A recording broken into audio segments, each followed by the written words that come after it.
നമസ്കാരം. Top classes തിരുവനന്തപുരത്തിൻ്റെ online ക്ലാസ്സിലേക്ക് ഏവർക്കും സ്വാഗതം. ടോപ്പ് ക്ലാസ്സസ് ജീവൻ ടി വിയുമായി സഹകരിച്ച് സാറ്റലൈറ്റിലൂടെ കേരളത്തിൽ ആദ്യമായി എൻട്രൻസ് കോച്ചിങ്ങിന് വേണ്ടിയുള്ള ക്ലാസ്സുകൾ സംപ്രേഷണം ചെയ്തു തുടങ്ങുകയാണ്. നിങ്ങൾ കഴിഞ്ഞ ദിവസങ്ങളിലെല്ലാം നമ്മുടെ ക്ലാസ്സുകൾ കാണുന്നുണ്ട്. ഇതിലേറ്റവും പ്രധാനപ്പെട്ടത് ടോപ്പ് ക്ലാസ്സസിൻ്റെ ഓൺലൈൻ ലേണിംഗ് ആപ്പ്. അത് പ്ലേ സ്റ്റോറിൽ ലഭ്യമാണ്. നിങ്ങൾ ഈ ആപ്പ് നിങ്ങളുടെ മൊബൈലിൽ ഇൻസ്റ്റാൾ ചെയ്യണം. എങ്കിൽ മാത്രമേ ഇവിടെ പറയുന്ന ക്ലാസ്സുകളുടെ തുടർച്ചയായുള്ള കാര്യങ്ങൾ നിങ്ങൾക്ക് ചെയ്യാൻ പറ്റുകയുള്ളൂ. നമ്മുടെ ലേണിംഗ് ആപ്പിൽ ഏകദേശം 2 ലക്ഷത്തോളം വരുന്ന എൻട്രൻസ് നീറ്റിൻ്റെയും അതുപോലെ JEEയുടെയും ക്വസ്റ്റ്യനുകൾ ഉണ്ട്. ആ ക്വസ്റ്റ്യനുകൾ നിങ്ങൾക്ക് വീട്ടിലിരുന്ന് ചെയ്തു നോക്കാൻ പറ്റും. അതുപോലെ 10 ക്വസ്റ്റ്യൻ വീതമുള്ള 10 മിനിറ്റ് സമയത്തേക്കുള്ള പ്രാക്ടീസ് ക്വസ്റ്റ്യൻസ് ഓരോ ചാപ്റ്ററിൻ്റെയും കൊടുത്തിട്ടുണ്ട്. അത് എല്ലാ സബ്ജക്റ്റിൻ്റെയും നിങ്ങൾക്കുണ്ട്. നിങ്ങൾക്ക് വീട്ടിലിരുന്ന് അത് നല്ലതുപോലെ ചെയ്തു നോക്കാൻ പറ്റും, പ്രാക്ടീസ് ചെയ്യാൻ പറ്റും. നിങ്ങൾക്കറിയാം, എൻട്രൻസിനെ സംബന്ധിച്ച് ഏറ്റവും പ്രധാനമായിട്ടുള്ളത് പ്രാക്ടീസാണ്. പ്രാക്ടീസ് ഇല്ലാതെ ഒരിക്കലും നിങ്ങൾക്ക് നല്ല സ്കോർ നേടാൻ കഴിയില്ല. ഇവിടെ പറയുന്ന തിയറി ക്ലാസ്സുകൾ എൻട്രൻസ് ബേസ്ഡ് ആയിട്ടുള്ള ഇക്വേഷൻസും അതുപോലെ തന്നെ തിയറി സബ്ജക്റ്റുകളുമൊക്കെ ഇവിടെ പറയുന്നത് പരിമിതമായ സമയത്തേക്ക് ഉള്ളത് മാത്രമാണ്. അതുകൊണ്ട് അതിനൊരു ലിമിറ്റേഷനുണ്ട്. നിങ്ങൾക്ക് ഇവിടെ പറയുന്ന എല്ലാ കാര്യങ്ങളും നമ്മുടെ ഓൺലൈൻ ലേണിംഗ് ആപ്പിലൂടെ വീട്ടിലിരുന്ന് സ്വന്തമായി പഠിക്കാൻ കഴിയുന്നതാണ്.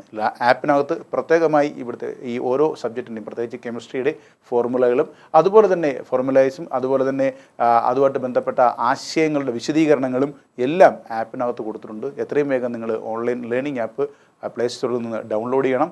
ഡൗൺലോഡ് ചെയ്ത് മാത്രം പോരാ, അതിനകത്ത് രജിസ്ട്രേഷന് വേണ്ടി നിങ്ങൾ www.topclasses.in എന്ന് പറയുന്ന നമ്മുടെ വെബ്സൈറ്റ് സന്ദർശിച്ച് അതിൽ രജിസ്ട്രേഷൻ പ്രോസസ്സ് കംപ്ലീറ്റ് ചെയ്യേണ്ടതാണ്. അപ്പോൾ നമ്മൾ കഴിഞ്ഞ ക്ലാസ്സിൽ പറഞ്ഞു നിർത്തിയത് chemical bonding and molecular structure എന്ന ചാപ്റ്ററിൻ്റെ റെസണൻസ് വരെയുള്ള ഭാഗമാണ് പറഞ്ഞു നിർത്തിയത്. ഇനി നമുക്ക് പോകാനുള്ളത് പ്രധാനമായിട്ടുള്ള 3 തിയറികളാണ്. ആ തിയറികളാണ് ഈ ചാപ്റ്ററിൻ്റെ ഏറ്റവും പ്രധാനപ്പെട്ടത്. അതിൽ ഒന്നാമത്തെ തിയറിയിലേക്ക് നമുക്ക് പോകാം. ഈ ചാപ്റ്ററിലെ ഒന്നാമത്തെ തിയറി, നമ്മൾ ബോണ്ടിങ്ങിൻ്റെ തിയറി എന്ന് പറഞ്ഞാൽ VSEPR theory, വാലൻസ് shell electron pair repulsion theory. വാലൻസ് shell electron pair repulsion theory എന്നാണ് ഇതിന് പറയുന്നത്, VSEPR തിയറി. ഈ തിയറി കൊണ്ടുവന്നത് നൈഹോം ആൻഡ് ഗില്ലസ്പി എന്ന് പറയുന്ന നൈഹോം ആൻഡ് ഗില്ലസ്പി എന്ന് പറയുന്ന 2 ശാസ്ത്രജ്ഞന്മാരാണ് ഈ തിയറി കൊണ്ടുവന്നത്. ഈ തിയറി കൊണ്ടുവരാനുള്ള കാരണം എന്താണെന്നുള്ളത് കഴിഞ്ഞ ക്ലാസ്സിൽ ഞാൻ എക്സ്പ്ലെയിൻ ചെയ്തിട്ടുണ്ടായിരുന്നു. എങ്കിലും ഒന്നുകൂടെ ഒന്ന് പറയാം, എങ്കിലേ തിയറി പഠിച്ചുകൊണ്ട് അർത്ഥമുള്ളൂ. ഈ തിയറി വളരെ സിമ്പിളാണ്, പക്ഷേ ആ തിയറി പഠിക്കുന്നതിനുള്ള കാരണം എന്താണെന്ന് നമ്മൾ അറിഞ്ഞെങ്കിൽ മാത്രമേ. അതിന് നമുക്ക് ഒരു മോളിക്യൂൾ എടുക്കാം. അത് മോളിക്യൂൾ എന്ന് പറഞ്ഞാൽ വാട്ടർ മോളിക്യൂളാണ് ഞാൻ ആദ്യം എടുക്കുന്നത്. H2O എന്ന് പറയുന്ന വാട്ടർ മോളിക്യൂൾ എടുക്കുന്നു. വാട്ടർ മോളിക്യൂളിനകത്ത് സെൻട്രൽ ആറ്റം ഓക്സിജനാണ് അല്ലേ. ഈ ഓക്സിജൻ ആറ്റത്തിനകത്ത് നമ്മൾ അതിനകത്ത് 2 ഹൈഡ്രജൻ ഉണ്ട്. ആ 2 ഹൈഡ്രജനും ഇങ്ങനെ ബോണ്ടിങ്ങിൽ പങ്കെടുക്കുന്നു അല്ലേ. അപ്പോൾ ഇവിടെ ഇതിൻ്റെ ബോണ്ട് ആംഗിൾ നമ്മൾ നോക്കുമ്പോൾ യഥാർത്ഥത്തിൽ ഇതിൻ്റെ ബോണ്ട് ആംഗിൾ വരേണ്ടത് 109 ഡിഗ്രി 28 മിനിറ്റ് ആണ്. ഇതിൻ്റെ ഷേപ്പ് വരേണ്ടത് ടെട്രാഹെഡ്രൽ ഷേപ്പാണ് വരേണ്ടത്. ഇതാണ് നമ്മൾ തിയററ്റിക്കൽ അസംഷൻ എന്ന് പറഞ്ഞാൽ. പക്ഷേ വാട്ടർ മോളിക്യൂളിനെ സംബന്ധിച്ച് ഇതിൻ്റെ ബോണ്ട് ആംഗിൾ 109 ഡിഗ്രി എന്ന് നമ്മൾ പറയുന്നത് 104.5 ഡിഗ്രി ആൻഡ് ഷേപ്പ് വന്നിട്ട് വി ഷേപ്പ് അല്ലെങ്കിൽ നമ്മളതിനെ പിരമിഡൽ ഷേപ്പ് എന്ന് പറയും. Pyramidal shape. ഈ 2 ഷേപ്പായിട്ട് മാറും ബോണ്ട് ആംഗിൾ. അപ്പോൾ ഈ ബോണ്ട് ആംഗിളിൽ മാറ്റം വന്നു, ഷേപ്പിലും മാറ്റം വന്നു. എന്തുകൊണ്ടാണ് വാട്ടർ മോളിക്യൂളിൻ്റെ ബോണ്ട് ആംഗിളും ഷേപ്പിലും മാറ്റം വന്നത് എന്ന് എക്സ്പ്ലെയിൻ ചെയ്യുന്ന തിയറിയാണ് VSEPR തിയറി. വാട്ടർ മോളിക്യൂളിൻ്റെ കണക്ക് മറ്റൊരു എക്സാമ്പിൾ നമുക്ക് എടുക്കാം. Ammonia, NH3. അമോണിയക്കകത്ത് നോക്കേ, നൈട്രജനും 3 ഹൈഡ്രജനും ഉണ്ട്. ഇതും ഇതേ കണക്ക് തന്നെ ഇതിനകത്തും നമുക്ക് ഇതിൻ്റെ ബോണ്ട് ആംഗിൾ 109 ഡിഗ്രി 28 മിനിറ്റ് ആവണം. ഇതിൻ്റെ ഷേപ്പ് ടെട്രാഹെഡ്രൽ ഷേപ്പ് ആവണം. പക്ഷേ ഇവിടെയും ഈ 109 ഡിഗ്രി എന്നുള്ളത് 107 ഡിഗ്രി ആയിട്ട് മാറി. ഷേപ്പ് ടെട്രാഹെഡ്രലിൽ നിന്നും പിരമിഡലായി. എന്താണ് ഈ 2ൻ്റെയും കാരണം? ഇവിടെ വാട്ടറിൻ്റെ കേസിൽ വ്യത്യാസം വന്നു, അമോണിയയുടെ കേസിൽ വ്യത്യാസം വന്നു. ഇതിൻ്റെ റീസൺ എക്സ്പ്ലെയിൻ ചെയ്യാൻ വേണ്ടി അവതരിപ്പിച്ച തിയറിയാണ് VSEPR തിയറി. ഇതിൻ്റെ കാരണം പഠിച്ചാൽ തിയറി നമുക്ക് പെട്ടെന്ന് മനസ്സിലാവും. അപ്പോൾ തിയറിയുടെ കാരണം എന്താണെന്ന് ചോദിച്ചാൽ ഇതിന് 2ൻ്റെയും സെൻട്രൽ ആറ്റം നോക്കാം. ഇവിടെ ഓക്സിജനാണ് സെൻട്രൽ ആറ്റം, ഇവിടെ നൈട്രജനാണ് സെൻട്രൽ ആറ്റം.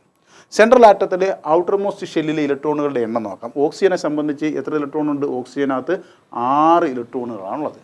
അതിൽ 1 ഇലക്ട്രോൺ ഇവിടെ ഈ ബോണ്ടിന് പോയി, അടുത്തൊരു ഇലക്ട്രോൺ ഈ ബോണ്ടിന്, എന്ന് വെച്ചാൽ 2 ഇലക്ട്രോൺ ഓക്സിജൻ്റെ ഇവിടെ പോയി, ബോണ്ടിങ്ങിന് വേണ്ടി പങ്കെടുത്തു. ബാക്കി 4 ഇലക്ട്രോണുകളുണ്ട്, 2 അല്ല 4 ഇലക്ട്രോൺ. അപ്പോൾ നോക്കെ 2, 4, 5, 6 ഓക്സിജൻ്റെ 6 ഇലക്ട്രോണുമായി. അപ്പോൾ ഇവിടെ ഈ ബോണ്ടിങ്ങിൽ പങ്കെടുത്ത ഇലക്ട്രോൺ പെയറിനെ നമ്മൾ വിളിക്കുന്ന പേര് ബോണ്ട് പെയർ എന്നാണ്. ബോണ്ടിങ്ങിൽ പങ്കെടുക്കാതിരിക്കുന്ന ഇലക്ട്രോൺ പെയറിനെ വിളിക്കുന്ന പേര് ലോൺ പെയർ എന്നാണ്. അപ്പോൾ ഇവിടെ നൈട്രജനും അതേ കണക്ക്, നൈട്രജൻ്റെ ഔട്ടർ മോസ്റ്റിൽ എത്ര ഇലക്ട്രോൺ ഉണ്ട്? 5 ഇലക്ട്രോൺ ഉണ്ട് അല്ലേ? 5 ഇലക്ട്രോൺ ഉള്ളപ്പോൾ അതാ ഇവിടെ 1, 2, 3 ദാണ്ട് ഹൈഡ്രജനുമായിട്ടുള്ള ബോണ്ടിങ്ങിൽ പോയി. അപ്പോൾ ഇവിടെ ഒരു പെയർ ഓഫ് ഇലക്ട്രോൺ ബോണ്ടിങ്ങിൽ പങ്കെടുക്കാതിരിപ്പുണ്ട്. അപ്പോൾ ഇവിടെ ഒരു ലോൺ പെയർ ഉണ്ട്. ഇവിടെ എത്ര ഉണ്ട്? 3 ബോണ്ട് പെയറുകളുണ്ട്. ഇവിടെ 2 ബോണ്ട് പെയറുകളുണ്ട് അല്ലേ? അപ്പോൾ ഈ കാര്യങ്ങൾ വെച്ചാണ് നമ്മൾ VSEPR തിയറി എക്സ്പ്ലെയിൻ ചെയ്യുന്നത്. VSEPR തിയറി പറയുന്നത് ഇത്രയേ ഉള്ളൂ. ഒരു മോളിക്യൂളിനെ സംബന്ധിച്ച് അതിൻ്റെ ബോണ്ട് ആംഗിളും അതിൻ്റെ ഷേപ്പും തീരുമാനിക്കുന്നത് അതിൻ്റെ ഔട്ടർ മോസ്റ്റിൽ ഷെല്ലിലുള്ള ഇലക്ട്രോണുകൾ, എന്നുവെച്ചാൽ സെൻട്രൽ ആറ്റത്തിൻ്റെ ഔട്ടർ മോസ്റ്റ് ഷെല്ലിലുള്ള ഇലക്ട്രോണുകൾ ക്രിയേറ്റ് ചെയ്യുന്ന ബോണ്ട് പെയറും ലോൺ പെയറുകളുടെയും എണ്ണമാണ്. ബോണ്ട് പെയറുകളുടെയും ലോൺ പെയറുകളുടെയും എണ്ണമാണ് അതിൻ്റെ ഷേപ്പും ബോണ്ട് ആംഗിളും തീരുമാനിക്കുന്നത് എന്നാണ് VSEPR തിയറിയുടെ അസംഷൻ. അങ്ങനെയാണെങ്കിൽ ഇവിടെ നോക്കുക, ഇവിടെ ലോൺ പെയറുകൾ 2 ലോൺ പെയറുകളുണ്ട്, 2 ബോണ്ട് പെയറുകളുണ്ട്. എന്നിട്ട് ഇവിടെ ഒരു ലോൺ പെയറും 3 ബോണ്ട് പെയറുണ്ട്. രണ്ടാമതായിട്ട് പറയുന്നത് ഒരു മോളിക്യൂളിനെ സംബന്ധിച്ച് അതിൻ്റെ ബോണ്ട് ആംഗിൾ തീരുമാനിക്കുന്നത് ഈ സെൻട്രൽ ആറ്റത്തിൽ എത്ര ലോൺ പെയറുകളുണ്ട്, എത്ര ബോണ്ട് പെയറുകളുണ്ട്, അതിൻ്റെ എണ്ണം നോക്കിയിട്ടാണ്. എണ്ണം നോക്കാനുള്ള കാരണം, അതിനൊരു കാരണം അവർ പറയുന്നുണ്ട്. ഈ ലോൺ പെയറുകൾ തമ്മിൽ റിപ്പൾഷനുണ്ട്, ലോൺ പെയറും ബോണ്ട് പെയറും തമ്മിൽ റിപ്പൾഷനുണ്ട്, ബോണ്ട് പെയറും ബോണ്ട് പെയറും തമ്മിൽ റിപ്പൾഷനുണ്ട്.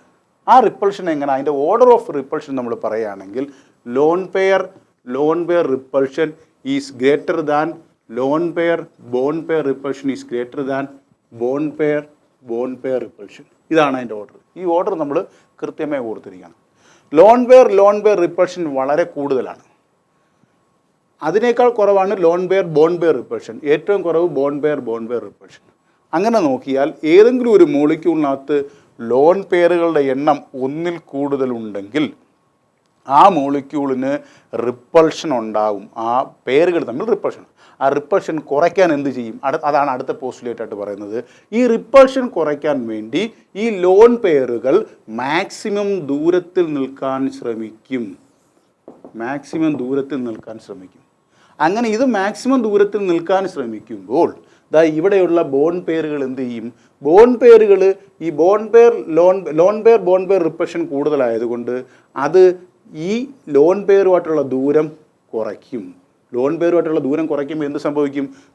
ഈ ആംഗിൾ കുറയും, ഇവിടുത്തെ ആംഗിൾ കുറയും. അതുകൊണ്ടാണ് 109 നിന്ന് 104 കുറഞ്ഞത്. അപ്പോൾ എന്ത് സംഭവിച്ചു?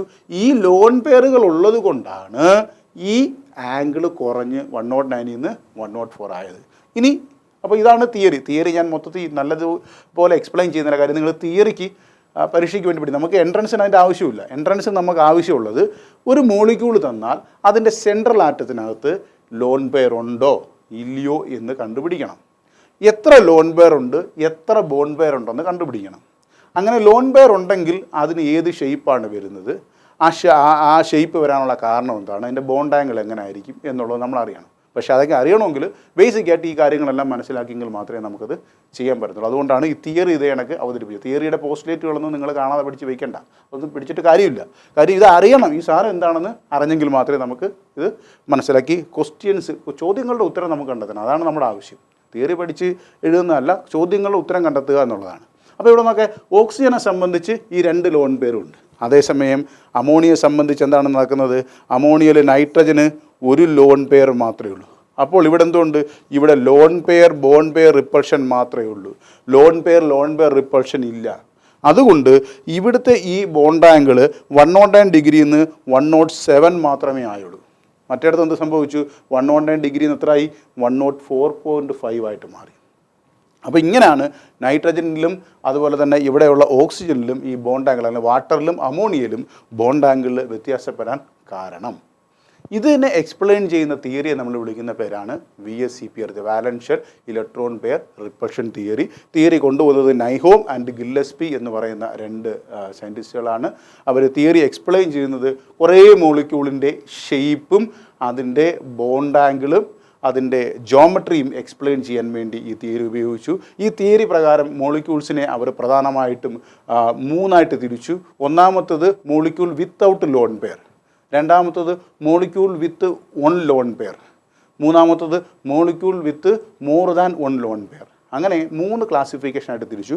അതിൻ്റെ എക്സാമ്പിളുകളും ക്ലാസിഫിക്കേഷൻ നമുക്ക് ഇനി പഠിക്കാം. അത് ഞാൻ മൊത്തത്തിൽ നമ്മൾ അടുത്ത തിയറിയുടെ പഠിച്ചതിന് ശേഷം നമുക്ക് ഇത് രണ്ടുകൂടെ ഒരുമിച്ച് പഠിക്കാം. കാര്യം അത് രണ്ടുകൂടെ ഒരുമിച്ച് പഠിച്ചാൽ ഒരുപാട് ഗുണങ്ങളുണ്ട്. ഇത് രണ്ടുകൂടെ ചേർന്നാണ്, അതായത് ലോൺ പെയറുകളുടെ എണ്ണവും നമ്മളടുത്ത് ഇനി പഠിക്കാൻ പോകുന്ന അല്ലെങ്കിൽ ചർച്ച ചെയ്യാൻ പോകുന്ന ഹൈബ്രിഡൈസേഷനും ഷേപ്പ് ഓഫ് മോളിക്യൂളും ഇതെല്ലാം കൂടെ കമ്പൈൻ ചെയ്തിട്ടാണ് നമുക്ക് എൻട്രൻസിൻ്റെ ചോദ്യങ്ങൾ പ്രധാനമായിട്ടും വരുന്നത്. അപ്പോൾ ഇതിനെ കമ്പൈൻ ചെയ്ത് പഠിക്കുക, ഒന്നും ഒറ്റയ്ക്ക് പഠിച്ചിട്ട് കാര്യമില്ല, രണ്ടും റിലേറ്റ് ചെയ്ത് നമുക്ക് പഠിക്കാൻ പറ്റും. അപ്പോൾ നിങ്ങൾക്ക് VSEPR തിയറി എന്താണെന്ന് മനസ്സിലായെന്ന് തോന്നുന്നു. VSEPR തിയറിയുടെ ആപ്തവാക്യം എന്ന് പറഞ്ഞ് നമ്മൾ പഠിക്കേണ്ടതാണ്. Lone pair repulsion is greater than lone pair bond pair repulsion is greater than bond pair repulsion. രണ്ടാമത് അറിയേണ്ടത്, ഒരു മോളിക്യൂൾ തന്നാൽ അതിൻ്റെ സെൻട്രൽ ആറ്റത്തിനകത്ത് ലോൺ പെയർ എത്ര ഉണ്ട്, ബോണ്ട് പെയർ എത്ര ഉണ്ട് എന്ന് നമ്മൾ അറിഞ്ഞിരിക്കണം. ഇതറിയണമെങ്കിൽ എന്ത് വേണം?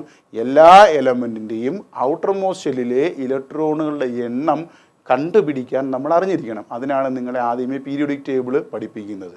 പീരിയോഡിക് ടേബിൾ പഠിപ്പിക്കുമ്പോൾ ഞാൻ പറഞ്ഞു 1 മുതൽ 30 വരെയുള്ള എലമെൻറ്റ്സ് നമ്മൾ അറിഞ്ഞിരിക്കണം, പരിചയപ്പെട്ടിരിക്കണം. അത് പരിചയപ്പെട്ടെങ്കിൽ മാത്രമേ അറ്റോമിക് നമ്പർ അനുസരിച്ച് ഇലക്ട്രോണിക് കോൺഫിഗറേഷൻ എഴുതിയിട്ട് ഔട്ടർ മോസ്റ്റ് ഷെല്ലിൽ ഇലക്ട്രോണിൻ്റെ എണ്ണം എത്ര ആണെന്ന് നമുക്ക് മനസ്സിലാക്കാൻ പറ്റത്തുള്ളൂ. അപ്പോൾ നോക്കുക, എല്ലാം റിലേറ്റഡാണ്. ആ ഔട്ടർ മോസ്റ്റ്, ഇപ്പോൾ ഓക്സിജൻ്റെ ഔട്ടർ മോസ്റ്റ് ഷെല്ലിൽ 6 ഇലക്ട്രോൺ ഉണ്ട് എന്ന അറിവുണ്ടെങ്കിൽ മാത്രമേ ഈ പറയുന്ന വാട്ടർ മോളിക്യൂളിൻ്റെ കാര്യം എക്സ്പ്ലെയിൻ ചെയ്യാൻ പറ്റൂ. നൈട്രജൻ്റെ ഔട്ടർ മോസ്റ്റ് ഷെല്ലിൽ 5 ഇലക്ട്രോൺ ഉണ്ട് എന്നറിഞ്ഞെങ്കിൽ മാത്രമേ ഈ ലോൺ പെയറും ഈ 3 ബോണ്ട് പെയറും നമുക്ക് മനസ്സിലാക്കാൻ പറ്റത്തുള്ളൂ. അപ്പോൾ ബേസിക് ഐഡിയ ഉണ്ടെങ്കിൽ മാത്രമേ, അടിസ്ഥാനപരമായ അറിവുണ്ടെങ്കിൽ മാത്രമേ നമുക്കിത് ചെയ്യാൻ പറ്റുള്ളൂ. ഓക്കെ, അപ്പോൾ ഇത്രയാണ് നമുക്ക് VSEPR തിയറിയിൽ ഉള്ളത്. ബോണ്ട് തിയറികളുടെ അടുത്ത തിയറിയിലേക്ക് നമ്മൾ പോവുകയാണ്. അതാണ് വാലൻസ് ബോണ്ട് തിയറി, VBT എന്ന് പറയും. ഹെയ്ഡ്ലർ ആൻഡ് ലണ്ടൻ എന്ന് പറയുന്ന 2 സയൻറ്റിസ്റ്റുകളാണ് ഈ തിയറി കൊണ്ടുവന്നത്. ഇതിനെ കുറച്ച് കഴിഞ്ഞപ്പോൾ ലിനസ് പോളിങ് ഇതിനെ ഡെവലപ്പ് ചെയ്തു. അപ്പോൾ 3 പേരുകളാണ് നമ്മൾ പഠിക്കേണ്ടത്. ഹെയ്ഡ്ലർ ആൻഡ് ലണ്ടൻ, അതാണ് വാലൻസ് ബോണ്ട് തിയറി അവതരിപ്പിച്ച ആൾക്കാരുടെ പേര്. അത് ഡെവലപ്പ് ചെയ്തത് ലിനസ് പോളിങ് ആണ്. ലിനസ് പോളിങ് പിന്നീട് അത് ഡെവലപ്പ് ചെയ്തു. ഈ തിയറി പറയുന്നത്, ഇതാണ് യഥാർത്ഥത്തിൽ ഏറ്റവും സാറ്റിസ്ഫാക്ടറി ആയിട്ട് ഒരു ബോണ്ട് തിയറി ആയിട്ട് നമ്മൾ ഇപ്പോഴും കൊണ്ടു നടക്കുന്ന, അല്ലെങ്കിൽ നമ്മൾ മനസ്സിലാക്കുന്നത്. ഈ തിയറി പറയുന്നത് പ്രധാനമായിട്ടും ബോണ്ടിങ് ഉണ്ടാകുന്നത് നമ്മൾ പഠിച്ചിട്ടുള്ള അറ്റോമിക് ഓർബിറ്റൽസ് എന്ന് പറഞ്ഞാൽ നമ്മൾ അവസാനമായിട്ട് atomic orbital bore atom model കഴിഞ്ഞിട്ട് നമ്മൾ മോഡേൺ തിയറിയിൽ പഠിച്ച അറ്റോമിക് ഓർബിറ്റലുണ്ട്, SPDF അല്ലേ, ആ പറയുന്ന സബ്ഷെല്ലുകൾ, ആ അറ്റോമിക് ഓർബിറ്റൽസ് ഓവർലാപ്പ് ചെയ്യുന്നത് മൂലമാണ് ബോണ്ടിങ് ഉണ്ട്. എവിടെയുള്ള അറ്റോമിക് ഓർബിറ്റൽസിലാണ്?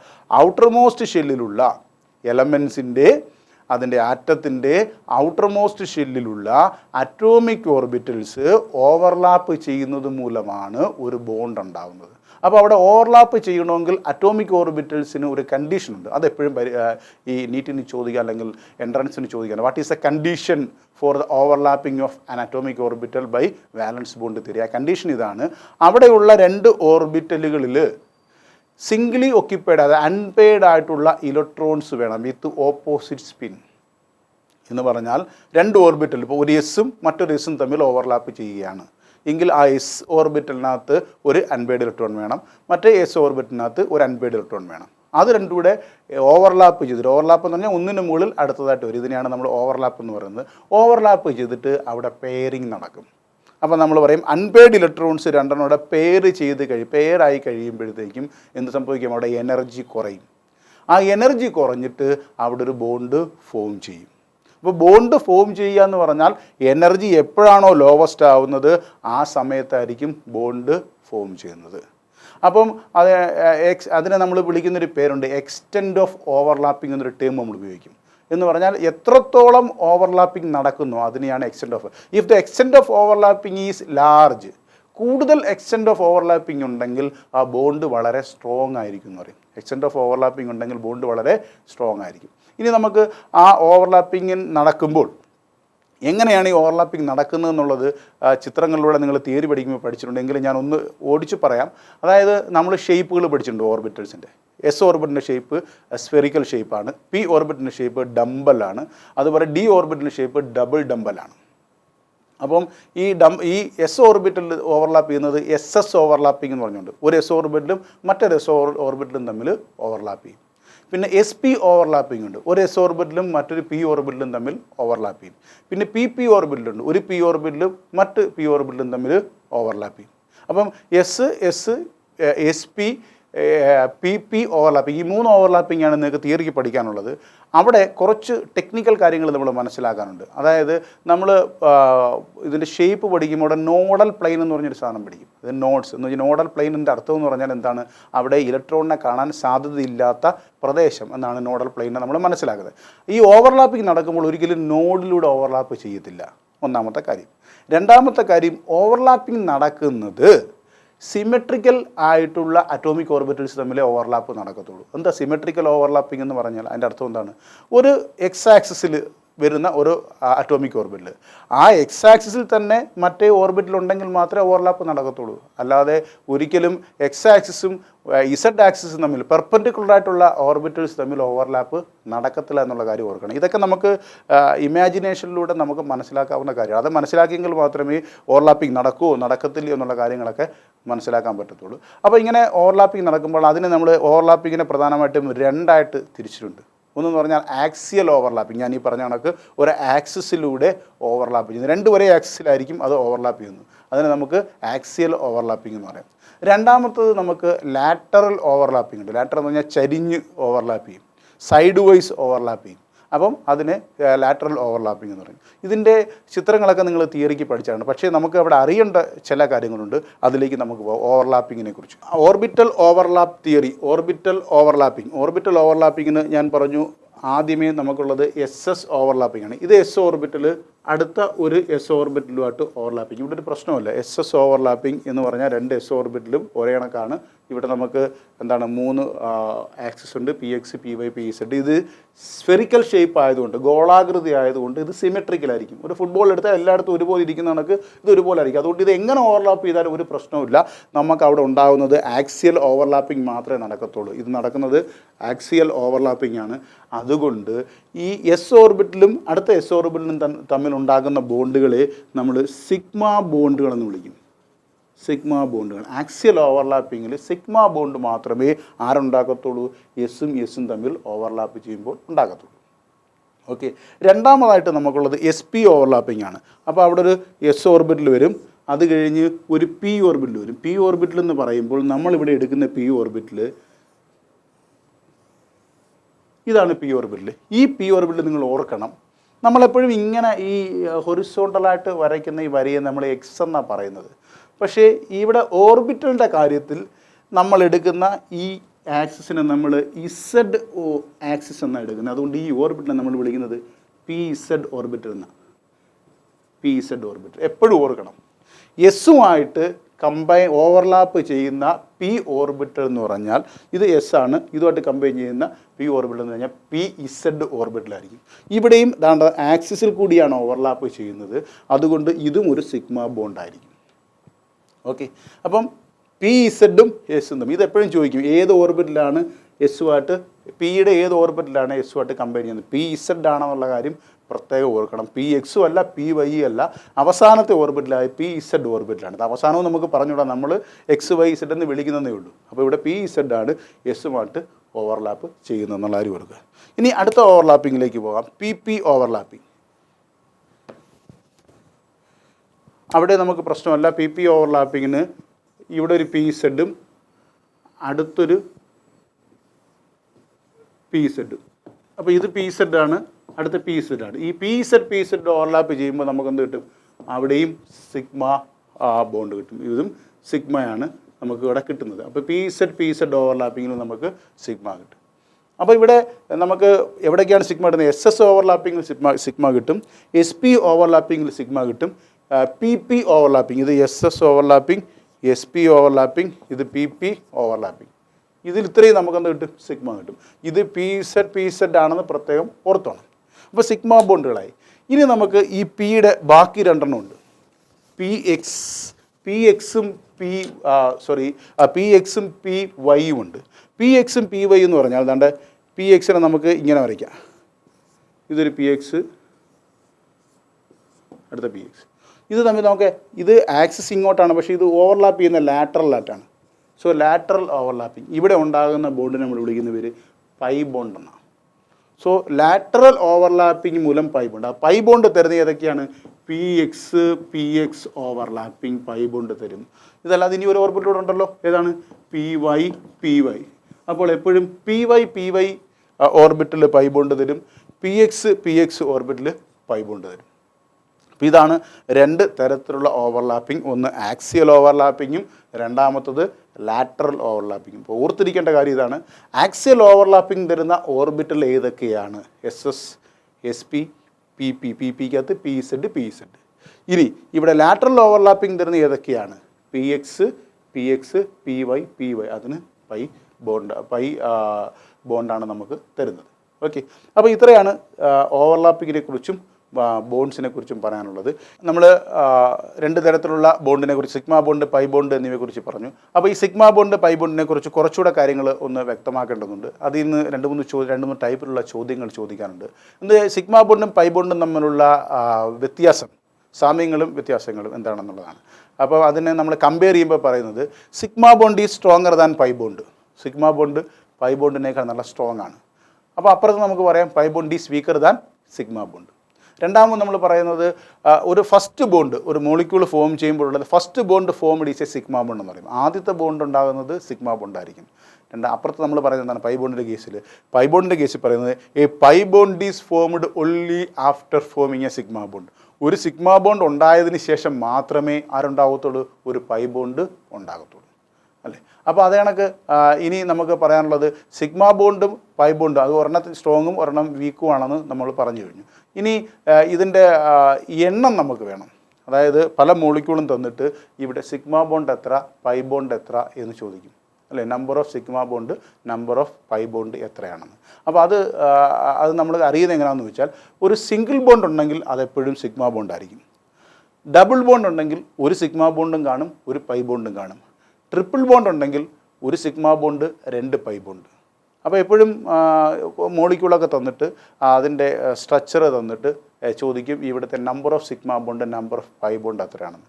അല്ലെങ്കിൽ 2-3 മോളിക്യൂൾ ഒരുമിച്ച് തന്നിട്ട് ചോദിക്കും ഇവിടുത്തെ order of sigma bond and pi bond. അപ്പോൾ നമുക്ക് സമയം കുറച്ച് എടുക്കുന്ന ഒരു പ്രോസസ്സാണത്. അപ്പോൾ അത് എങ്ങനെയാണെന്നുള്ളത് നമുക്ക് വളരെ സിമ്പിൾ ഒരു എക്സാമ്പിൾ വെച്ചിട്ട് number of sigma bond, number of pi bond നമുക്ക് കണ്ടുപിടിക്കാൻ പറ്റും. അപ്പോൾ അതിനൊരു എക്സാമ്പിൾ നമുക്ക് നോക്കാം. Number of sigma and pi bonds. അപ്പോൾ ഇതിനൊരു സിമ്പിൾ എക്സാമ്പിളാണ് ഞാൻ എടുക്കുന്നത്. നമുക്ക് അറിയാവുന്നൊരു കാര്യമാണ്. ഇതാണ് ബെൻസീൻ, അല്ലേ? ബെൻസീനകത്ത് നമുക്കിവിടെ ഡബിൾ ബോണ്ടുണ്ട്. നിങ്ങളുടെ തിയറി പഠിപ്പിക്കുകയും ഇതേ എക്സാമ്പിൾ തന്നെയാണ് പറയുന്നത്, തിയറിയിലും പറയുന്ന എക്സാമ്പിളാണ്. ഇവിടുത്തെ നമ്പർ ഓഫ് സിഗ്മ ബോണ്ട് എത്ര, നമ്പർ ഓഫ് പൈ ബോണ്ട് എത്ര എന്ന് ചോദിച്ചാൽ നമ്മൾ ഒറ്റയടിക്ക് പറയും 1, 2, 3 പൈ. ഡബിൾ ബോണ്ടുള്ള 3 ഉള്ളൂ, അതുകൊണ്ട് പൈ ബോണ്ട് 3 എന്ന് പറയും, അല്ലേ? 3 പൈ ബോണ്ടുണ്ട്. സിഗ്മ ബോണ്ട് നോക്കിയാൽ എത്ര ഉണ്ട്? 1, 2, 3, 4, 5, 6. സോ സിഗ്മ ബോണ്ട് 6 എന്ന് പറയും. അപ്പോൾ ഇങ്ങനൊരു ഉത്തരം കണ്ടാൽ ചാടിക്കരുത്, നമ്മളങ്ങ് ഉത്തരം എഴുതും, അല്ലേ? ആണല്ലോ. പക്ഷേ നമുക്കറിയാം ഇത് ഒരു കണ്ടൻസ്ഡ് സ്ട്രക്ചറാണ്. ഇതിനകത്ത് ഒരു കാര്യമുണ്ട്. ആരുണ്ട്? C6H6 എന്നാണ് ബെൻസീൻ്റെ ഫോർമുല. അപ്പോൾ ഇവിടെ എന്തുകൊണ്ട്? 1, 2, 3, 4, 5, 6 സിഗ്മ ബോണ്ട് വേറെ ഉണ്ട്, ഇല്ലേ? ഇതിൻ്റെ ഉണ്ട് കാർബൺ ഹൈഡ്രജൻ സിഗ്മ ബോണ്ട്. ഇത് കാർബൺ സിഗ്മ ബോണ്ട് മാത്രമേ നമ്മൾ എടുത്തോളൂ. ഇനി കാർബൺ ഹൈഡ്രജൻ സിഗ്മ ബോണ്ടിനുണ്ട്. സോ +6. അപ്പോൾ അത്ര 12 sigma bond and 3 pi bond. ഇങ്ങനെയാണ് നമ്മൾ ഈ മോളിക്യൂളിൻ്റെ സിഗ്മ ബോണ്ടും പൈ ബോണ്ടും എണ്ണി പറയുന്നത്. ഇങ്ങനെ എണ്ണി പറയാനുള്ള ചോദ്യങ്ങൾ അത് ഒരു മോളിക്യൂൾ ആയിരിക്കത്തില്ല, 3-4 മോളിക്യൂൾ അടുപ്പിച്ച് കാണും. എന്നിട്ട് അവിടുത്തെ നമ്പർ ഓഫ് സിഗ്മ ബോണ്ടും നമ്പർ ഓഫ് പൈ ബോണ്ടും അതിൻ്റെ ഓർഡർ ചോയ്സിനകത്ത് ABCD ചോയ്സ് കൊടുത്തേക്കും. അപ്പോൾ ഇവിടെ ഇങ്ങനെയുള്ള ചോദ്യങ്ങൾ പ്രധാനമായിട്ടും സമയം കളയുന്ന ചോദ്യങ്ങളാണ്. കാര്യം നമ്മൾ അവിടെ നിന്ന് എണ്ണണം, മോളിക്യൂളിൻ്റെ സ്ട്രക്ചർ വരച്ചിട്ട് എണ്ണി നോക്കണം, എണ്ണി നോക്കി സിഗ്മ ബോണ്ട് എത്ര, പൈ ബോണ്ട് എത്ര എന്ന് എണ്ണി നോക്കിയിട്ട് വേണം ആ ഓർഡർ നോക്കി എഴുതാൻ. അപ്പോൾ അതിൻ്റെ ട്രിക്ക് എന്ന് പറയുന്നത് നമുക്ക് ആ ക്വസ്റ്റ്യൻ ഈസിയാണ്, ചെയ്യാൻ പറ്റും. സമയം കിട്ടുമ്പോൾ ചെയ്യുന്നത് എങ്ങനെയാണെന്ന് വെച്ചാൽ ഒന്നാമത്തെയും രണ്ടാമത്തെയും സീക്വൻസ് കണ്ടുപിടിക്കണം. അപ്പോൾ ആ സീക്വൻസിൽ വരുന്ന ഏത് ചോയ്സാണോ ഉള്ളത് ആ ചോയ്സ് അങ്ങ് ആൻസർ ചെയ്യണം, അല്ലെങ്കിൽ അവസാനത്തെ ആ ചോയ്സ് വരുന്നത് നോക്കി ചെയ്യണം. അപ്പോൾ സമയം കളയുന്ന ചോദ്യങ്ങളാണ് ഈ സിഗ്മ ബോണ്ടിൻ്റെയും പൈ ബോണ്ടിൻ്റെയും എണ്ണത്തിൽ വരുന്നത്. അത് സൂക്ഷിച്ച് ചെയ്യുക. കാര്യം ഇത്രയാണുള്ളത്. അപ്പോൾ നമ്മൾ വാലൻസ് ബോണ്ട് തിയറിയുടെ പ്രധാനപ്പെട്ട ഭാഗങ്ങൾ ഞാൻ പോസ്റ്റുലേറ്റുകളായിട്ട് മൊത്തം പഠിപ്പിക്കുന്നില്ല ഇവിടെ. കാര്യം അത് നിങ്ങൾ തിയറിക്ക് പഠിക്കുന്നതാണ്. നമുക്ക് അത്യാവശ്യമുള്ള കാര്യങ്ങൾ, എൻട്രൻസിന് ആവശ്യമുള്ള കാര്യങ്ങൾ മാത്രമേ ഇവിടെ പറഞ്ഞു പോകുന്നുള്ളൂ. സമയം വളരെ കുറവാണ്. അപ്പോൾ അതുകൊണ്ട് നമുക്ക് ഒരുപാട് കാര്യങ്ങൾ ഇനി പറയാനുള്ളത് കൊണ്ടും നമ്മൾ അതിൻ്റെ ഡീറ്റെയിൽസിലേക്ക് പോകും. പക്ഷേ നിങ്ങൾക്ക് വാലൻസ് ബോണ്ട് തിയറി എന്താണെന്നും അതിനകത്തുള്ള മെയിൻ കാര്യം സിഗ്മ ബോണ്ട് പൈ ബോണ്ട് ഫോർമേഷനാണെന്നൊക്കെ പറഞ്ഞു. അത് കാര്യങ്ങളൊക്കെ മനസ്സിലായെന്ന് വിചാരിക്കുന്നു. ഇനി നമുക്കുള്ളത് ഈ അറ്റോമിക് ഓർബിറ്റൽസ് ഓവർലാപ്പ് ചെയ്യുമ്പോഴാണ് ബോണ്ട് ഉണ്ടാകുന്നത്. വാലൻസ് ഷെല്ലിലെ അറ്റോമിക് ഓർബിറ്റൽസ് ഓവർലാപ്പ് ചെയ്യണം. അപ്പോൾ ഇങ്ങനെ ഓവർലാപ്പ് ചെയ്യാൻ പറ്റിയ ആ അറ്റോമിക് ഓർബിറ്റൽ ഓവർലാപ്പ് ചെയ്യുന്നതിന് കണ്ടീഷൻ ഞാൻ പറഞ്ഞാൽ എന്താണ്? അതിന് കമ്പയറബിൾ എനർജി ആയിരിക്കണം. രണ്ടാമത് ആ അറ്റോമിക് ഓർബിറ്റൽസ് എന്ത് വേണം? അൺപെയ്ഡ് ഇലക്ട്രോൺസ് വേണം വിത്ത് ഓപ്പോസിറ്റ് സ്പിന്നുള്ള അൺപെയ്ഡ് ഇലക്ട്രോൺസ് ഈ ഓവർലാപ്പ് ചെയ്യുന്ന അറ്റോമിക് ഓർബിറ്റൽസ് ഉണ്ടെങ്കിൽ മാത്രമേ എന്ത് നടക്കത്തുള്ളൂ? ഈ ഓവർലാപ്പിംഗ് നടന്ന് ബോണ്ട് ഫോം ചെയ്യത്തുള്ളൂ. അപ്പോൾ അങ്ങനെ ഇല്ലാത്ത സാഹചര്യങ്ങളിൽ എന്ത് ചെയ്യും? അങ്ങനെ ഇല്ലാത്ത സാഹചര്യങ്ങളിൽ നമുക്ക് എന്ത് ചെയ്യാൻ പറ്റും എന്നുള്ളത് ഒരു അസംഷനിലൂടെ, ഒരു പോസ്റ്റുലേറ്റ് വെച്ചിട്ട് ഒരു ഹൈപ്പോത്തറ്റിക്കൽ തിയറിയിലൂടെ നമ്മൾ പ്രസൻറ്റ് ചെയ്യും. അങ്ങനെ വാലൻസ് ബോണ്ട് തിയറി പ്രകാരം നമുക്ക് ഹൈപ്പോത്തറ്റിക്കൽ തിയറി ആണ് നമ്മൾ എന്തിനു വേണ്ടി ഇൻട്രൊഡ്യൂസ് ചെയ്യുന്ന ഹൈപ്പോത്തറ്റിക്കൽ തിയറി? നമുക്ക് ആവശ്യമുള്ള ഓവർലാപ്പിംഗ് നടത്താൻ വേണ്ടിയുള്ള അറ്റോമിക് ഓർബിറ്റൽസ് ഉണ്ടാക്കാൻ വേണ്ടി മാത്രം നമ്മൾ ഹൈപ്പോത്തറ്റിക്കലായിട്ട് നമ്മൾ ഉണ്ടാക്കിയിരിക്കുന്ന ഒരു തിയറിയെ നമ്മൾ വിളിക്കുന്ന പേരാണ് ഹൈബ്രിഡൈസേഷൻ എന്ന്. നിങ്ങൾ ഹൈബ്രിഡൈസേഷൻ തിയറിക്ക് പഠിച്ചിട്ടുണ്ട്. പക്ഷേ എന്താണ് ഹൈബ്രിഡൈസേഷൻ എന്ന് ചോദിച്ചാൽ നിങ്ങൾ വളരെ ഈസി ആയിട്ട് പറയും, it is the intermixing of atomic orbitals to produce degenerate hybridized orbitals with same size, shape and energy. ഇതാണ് അതിൻ്റെ ഡെഫിനിഷൻ നമ്മൾ പഠിച്ചു വയ്ക്കും. പക്ഷേ അത് എന്തിനു വേണ്ടിയുള്ളതാണെന്ന് നമ്മൾ മനസ്സിലാക്കണം. എന്തിനു വേണ്ടിയുള്ളതാണ്? നമ്മൾ ഈ പറയുന്ന വാലൻസ് ഓർബിറ്റൽസിലെ ഓവർലാപ്പിങ്ങിന് വേണ്ടി ചില മോളിക്യൂളിനകത്ത് അറ്റോമിക് ഓർബിറ്റൽസ് കാണത്തില്ല. നേരത്തെ ഞാൻ VSEPR തിയറിയിൽ പറഞ്ഞ അതേ കാര്യം തന്നെയാണ് ഇവിടെ. VSEPR തിയറി എന്തിനു വേണ്ടി ഉണ്ടാക്കി? വാട്ടർ മോളിക്യൂളിൻ്റെയും അമോണിയയുടെയൊക്കെ ബോണ്ട് ആംഗിൾ എക്സ്പ്ലെയിൻ ചെയ്യാൻ പറ്റിയില്ല. അപ്പോൾ അതുകൊണ്ട് VSEPR തിയറി വെച്ച് നമ്മളത് എക്സ്പ്ലെയിൻ ചെയ്തു. അതേ കണക്ക് ഇവിടെ പല മോളിക്യൂൾസിൻ്റെയും നമ്മൾ എക്സ്പെരിമെൻ്റലി കണ്ടുപിടിച്ച ഷേപ്പും അതുപോലെയുള്ള കാര്യങ്ങളും എക്സ്പ്ലെയിൻ ചെയ്യാൻ നമുക്ക് പറ്റാതെ വന്നപ്പോൾ അതിന് എക്സ്പ്ലെയിൻ ചെയ്യാൻ വേണ്ടി വാലൻസ് ബോണ്ട് തിയറിക്ക് അനുബന്ധമായി നമ്മൾ ഉണ്ടാക്കിയ തിയറിയെ വിളിക്കുന്ന പേരാണ് ഹൈബ്രിഡൈസേഷൻ. അപ്പോൾ ഹൈബ്രിഡൈസേഷൻ എന്താണെന്ന് നമുക്ക്, it is a intermixing of atomic orbitals തമ്മിൽ കമ്പൈൻ ചെയ്യും. അപ്പോൾ അതെങ്ങനെയാണ് ഹൈബ്രിഡൈസേഷൻ ഉണ്ടാകുന്നത്? അപ്പോൾ അത് നമുക്ക് സ്റ്റാർട്ട് ചെയ്യുന്നത് രണ്ട് അറ്റോമിക് ഓർബിറ്റൽസ് വെച്ചാണ് സ്റ്റാർട്ട് ചെയ്യുന്നത്. sp2 sp3 sp3d sp3d2. ഈ പറയുന്ന ഹൈബ്രിഡൈസേഷനാണ് നിങ്ങൾക്ക് പ്രധാനമായിട്ടും പഠിക്കാനുള്ളത്. അവിടെ ഒരു എസും ഒരു പി ആണെങ്കിൽ SP എന്ന് പറയും, ഒരു എസും 2 പി ആണെങ്കിൽ sp2 എന്ന് പറയും, ഒരു എസും 3 പി ആണെങ്കിൽ sp3 എന്ന് പറയും. ഇനി ഒരു എസും 3 പിയും ഒരു ഡിയും ഓർബിറ്റിലൂടെ വരുമെങ്കിൽ sp3d എന്ന് പറയും. അപ്പം ഒരു എസും 3 പിയും 2 ഡിയും വരികയാണെങ്കിൽ sp3d2 എന്ന് പറയും അല്ലേ. ഇനി D2 sp3 ഹൈബ്രിഡൈസേഷനും ഡി ഓർബിറ്റിൽ അകത്ത് വരുന്ന ഹൈബ്രിഡൈസേഷനും നമുക്കുണ്ട്. അപ്പോൾ ഇതിനകത്ത് പ്രധാനമായി അറിയേണ്ടത് അവിടെ പെർസെൻറ്റേജ് ഓഫ് S ക്യാരക്ടറും പെർസെൻറ്റേജ് ഓഫ് P ക്യാരക്ടറും പെർസെൻറ്റേജ് ഓഫ് D ക്യാരക്ടറും കണ്ടുപിടിക്കുക അറിയണം. അപ്പോൾ പെർസെൻറ്റേജ് ഓഫ് S ക്യാരക്ടർ എന്ന് പറഞ്ഞാൽ ഇപ്പോൾ SP എന്ന് പറഞ്ഞു കഴിഞ്ഞാൽ അത് 100% ആണ്. അവിടെ എത്ര S ഉണ്ട്, എത്ര P ഉണ്ട്? 50% S ക്യാരക്ടർ, 50% P ക്യാരക്ടർ അല്ലേ. അപ്പോൾ SP എന്ന് പറയുമ്പം 50% S 50% P അല്ലേ. ഇനി നമുക്ക് നോക്കാം, sp2 ആകുമ്പോൾ എത്ര കിട്ടും? sp2 ആകുമ്പോൾ ടോട്ടൽ 3 വരും, 2 പിയും ഒരു എസും. അപ്പോൾ 2 1 3. അപ്പോൾ 100നെ 3 കൊണ്ട് ഡിവൈഡ് ചെയ്ത് എത്ര കിട്ടും? 33.33 എന്ന് കിട്ടും അല്ലേ. അപ്പോൾ 33.33% S ക്യാരക്ടർ. P2 എന്ന് പറഞ്ഞാൽ 33.33 × 2. അപ്പോൾ എത്രയും 66.66 എന്ന് കിട്ടും. 66.66% P ക്യാരക്ടർ. ഇനി sp3 എന്ന് പറയുമ്പോൾ എത്ര കിട്ടും? ടോട്ടൽ P 3 ഉണ്ട്, S 1 ഉണ്ട്, 3 1 4. അപ്പോൾ 100നെ 4 കൊണ്ട് ഡിവൈഡ് ചെയ്യും. അപ്പോൾ എന്ത് കിട്ടും? 25% S ക്യാരക്ടറും 75% P ക്യാരക്ടർ. അപ്പോൾ ഇങ്ങനെ ഈ percentage of S character P character നമുക്കിങ്ങനെ കാൽക്കുലേറ്റ് ചെയ്തെടുക്കാം. അത് വെച്ചിട്ട് കുറേ ചോദ്യങ്ങളുണ്ട്. എസ് ക്യാരക്ടറും പി ക്യാരക്ടറും പെർസെൻറ്റേജ് വെച്ചുള്ള ചോദ്യങ്ങളൊക്കെ നമുക്ക് സാധാരണയായി ചോദിക്കും.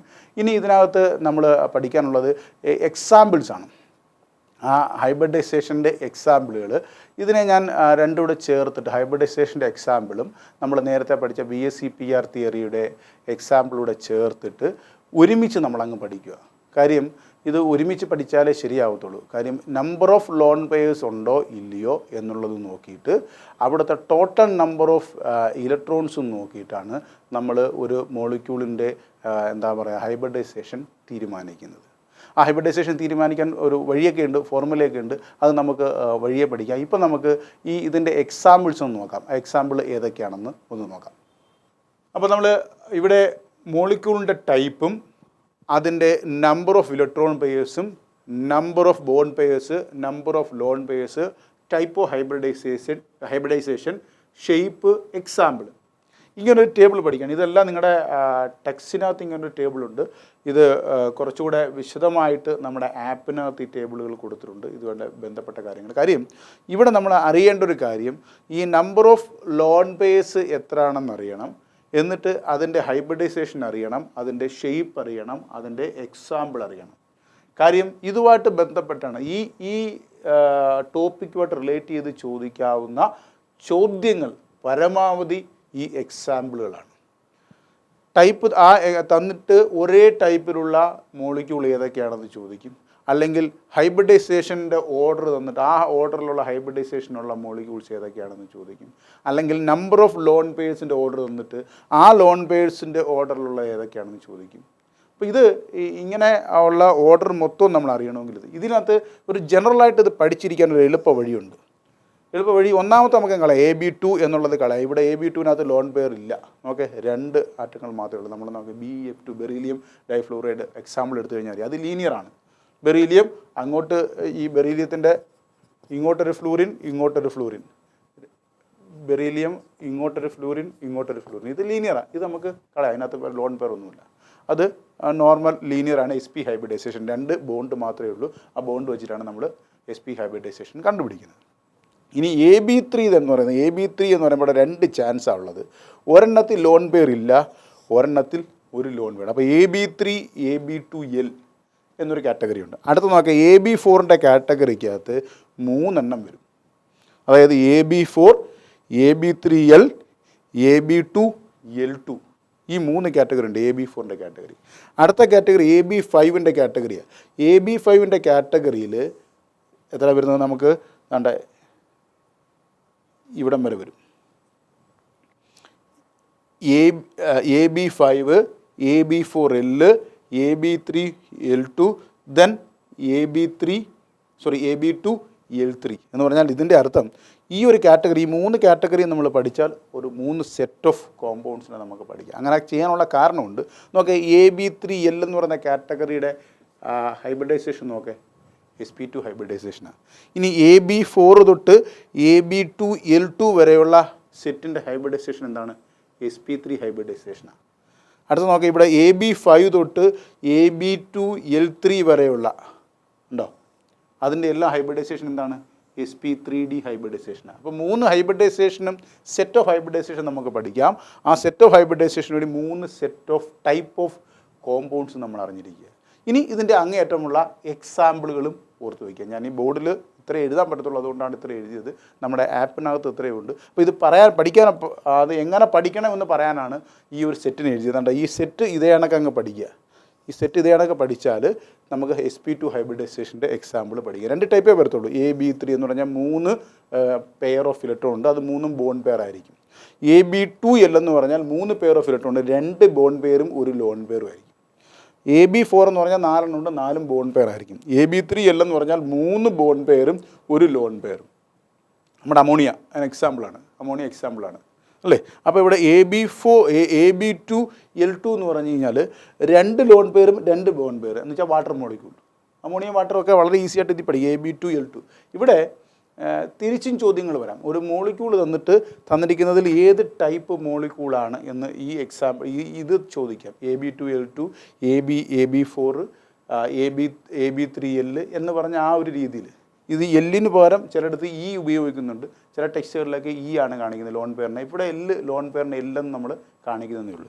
അപ്പോൾ ഇങ്ങനെ ഈ എക്സാമ്പിളുകൾ ഇങ്ങനെ പഠിച്ചു കഴിഞ്ഞാൽ നമുക്ക് എന്താണ് പ്രത്യേകിച്ച് ഈ കുറേ ക്വസ്റ്റ്യൻസ് ഈ എക്സാമ്പിളുകളും ഇതിൻ്റെ ഹൈബ്രിഡൈസേഷനും ഇതും പഠിച്ചു കഴിഞ്ഞാൽ കുറേ ക്വസ്റ്റ്യൻസ് നമുക്ക് ആൻസർ ചെയ്യാൻ പറ്റും. ഇതാണ് ഒരു ഭാഗം. ഇനി അടുത്ത ഭാഗത്തേക്ക് പോകാം. ഇത്രയും കാര്യങ്ങൾ ക്ലിയർ ആയെന്ന് വിചാരിക്കുന്നു. അപ്പോൾ നിങ്ങൾ പഠിക്കേണ്ട എങ്ങനെയാണ്, ഈ 3 സെറ്റും പഠിക്കണം, ആ 3 സെറ്റിൻ്റെ ഹൈബ്രിഡൈസേഷനും പഠിക്കണം, അതിൻ്റെ ഷേപ്പും പഠിക്കണം, അതിൻ്റെ എക്സാമ്പിളുകളും പഠിക്കണം. ഇത് കാണാതെ പഠിച്ച് വെച്ചേ പറ്റത്തുള്ളൂ. എങ്കിൽ മാത്രമേ നമുക്ക് അതുമായിട്ട് റിലേറ്റ് ചെയ്തിട്ടുള്ള ക്വസ്റ്റ്യൻസ് ആൻസർ ചെയ്യാൻ പറ്റുകയുള്ളൂ. അപ്പോൾ നമ്മൾ ഹൈബ്രിഡൈസേഷൻ്റെ കാര്യം പറഞ്ഞു. ഇനി ഇതുമായിട്ട് റിലേറ്റ് ചെയ്ത് വരുന്ന മറ്റൊരു ടൈപ്പ് ഓഫ് ക്വസ്റ്റ്യൻ എങ്ങനെ നമുക്കാണ്. ഒരു മോളിക്യൂൾ ചുമ്മാ തന്നിട്ട് ചോദിക്കും. ഇപ്പോൾ ഉദാഹരണത്തിന് I3 നെഗറ്റീവ് എന്ന് പറയുന്ന ഒരു മോളിക്യൂൾ തന്നിട്ട് ചോദിക്കും, ഇതിനകത്ത് നമ്പർ ഓഫ് ഹൈബ്രിഡ് ഓർബിറ്റൽസ് എത്രയുണ്ട് എന്ന് ചോദിക്കും. Number of hybrid orbitals present in I3 negative. അപ്പോൾ അങ്ങനെ വരുന്ന മോളിക്യൂൾ തന്നിട്ട് ഹൈബ്രിഡ് ഓർബിറ്റൽസ് എത്രയാണെന്ന് കണ്ടുപിടിക്കണമെങ്കിൽ നമ്മൾ യഥാർത്ഥത്തിൽ ഒരു കാര്യം അറിയണം.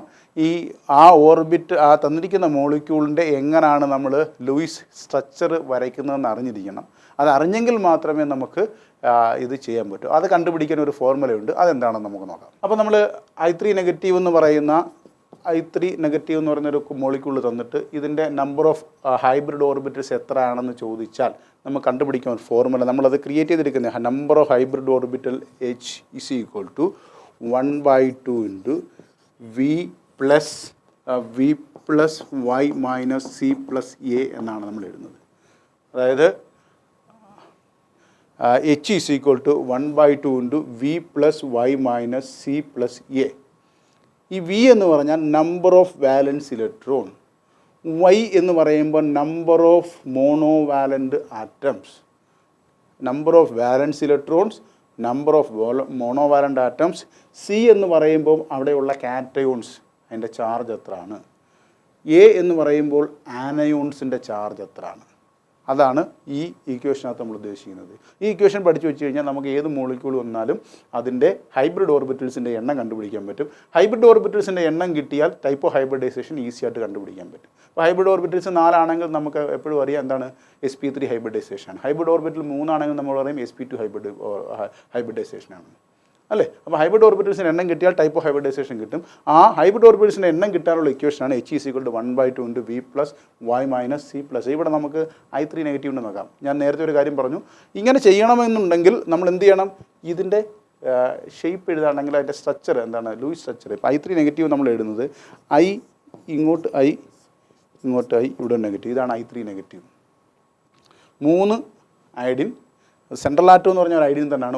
ഒരാറ്റത്തെ നമ്മൾ സെൻട്രൽ ആറ്റം എടുക്കും. ഈ പറഞ്ഞിരിക്കുന്ന സെൻട്രൽ ആറ്റത്തിൻ്റെ കേസാണ് കേട്ടോ. സെൻട്രൽ ആറ്റത്തിൻ്റെ നമ്പർ ഓഫ്, അപ്പോൾ ഇതിന് നോക്കാം, number of hybrid orbitals is equal to number of 1/2 into number of electrons in the valence shell of the central atom. ഐഡിൻ്റെ വാലൻസ് ഷെൽ ഐഡിന് എത്ര, 7 so 7 plus number of monovalent atoms. Number of monovalent atoms, ഇതൊരു monovalent ആറ്റമാണ്, ഇത് monovalent എന്ന് വെച്ചാൽ ഒറ്റ ബോണ്ടിലൂടെ bond ചെയ്തിരിക്കുന്നതാണ് നമ്മുടെ monovalent. Divalent എന്ന് പറഞ്ഞാൽ ഡബിൾ ബോണ്ടിൽ, ട്രിപ്പിൾ വാലൻ്റ് എന്ന് പറഞ്ഞാൽ 3 ബോണ്ടുള്ളത്. അപ്പോൾ മോണോവാലൻ്റ് എന്ന് പറഞ്ഞാൽ number of monovalent minus cationic charge ഇല്ലല്ലോ, കാറ്റോണിക് ചാർജ് ഇല്ലാത്തതുകൊണ്ട് അത് 0. ഇവിടെ കാറ്റോൺ ഒന്നുമില്ലല്ലോ, ആനയോണിക് ചാർജ് ഉണ്ട് 1. അപ്പോൾ ഇതിന് നമുക്ക് എന്ത് ചെയ്യാം, ഇത് സോൾവ് ചെയ്ത് കഴിഞ്ഞാൽ എത്ര കിട്ടും, 7 + 2 - 1. 7 + 2 എത്ര, 9. 9 - 1 എത്രയാണ്, C + 1 അല്ലേ. ഇവിടെ നമുക്ക് എത്ര കിട്ടും, 7 + 2 9 + 1 10. That is 10/2 is equal to 5 എന്നിട്ട്. സോ നമ്പർ ഓഫ് ഹൈബ്രിഡ് ഓർബിറ്റിൽ 5 എന്നിട്ട്. അപ്പോൾ നമ്പർ ഓഫ് ഹൈബ്രിഡ് ഓർബിറ്റ് 5 ആകുമ്പോൾ എന്നിട്ടും sp3d ഹൈബ്രിഡൈസേഷൻ. അപ്പോൾ എത്രയാണ്, 3 1 4 1 5. അപ്പോൾ ഈ I3 നെഗറ്റീവിനകത്തുള്ള ഹൈബ്രിഡൈസേഷൻ sp3d ഹൈബ്രിഡൈസേഷനാണ്. അപ്പോൾ ഇങ്ങനെ നമുക്ക് നമ്പർ ഓഫ് ഹൈബ്രിഡ് ഓർബിറ്റൽസ് കണ്ടുപിടിക്കാം, അതിനകത്ത് നിന്ന് ഹൈബ്രിഡൈസേഷൻ എത്രയാണെന്ന് കണ്ടുപിടിക്കാൻ പറ്റും. നമ്പർ ഓഫ് ഹൈബ്രിഡ് ഓർബിറ്റൽസിൻ്റെ കേസ് കണ്ടുപിടിക്കുമെന്ന് പറഞ്ഞു. ഇനി നമുക്കൊരു സ്പെഷ്യൽ കേസ് ഓഫ് ഹൈബ്രിഡൈസേഷൻ പറഞ്ഞുകൊണ്ട് ഈ ഹൈബ്രിഡൈസേഷൻ്റെ ഭാഗം നമ്മൾ അവസാനിപ്പിക്കുകയാണ്.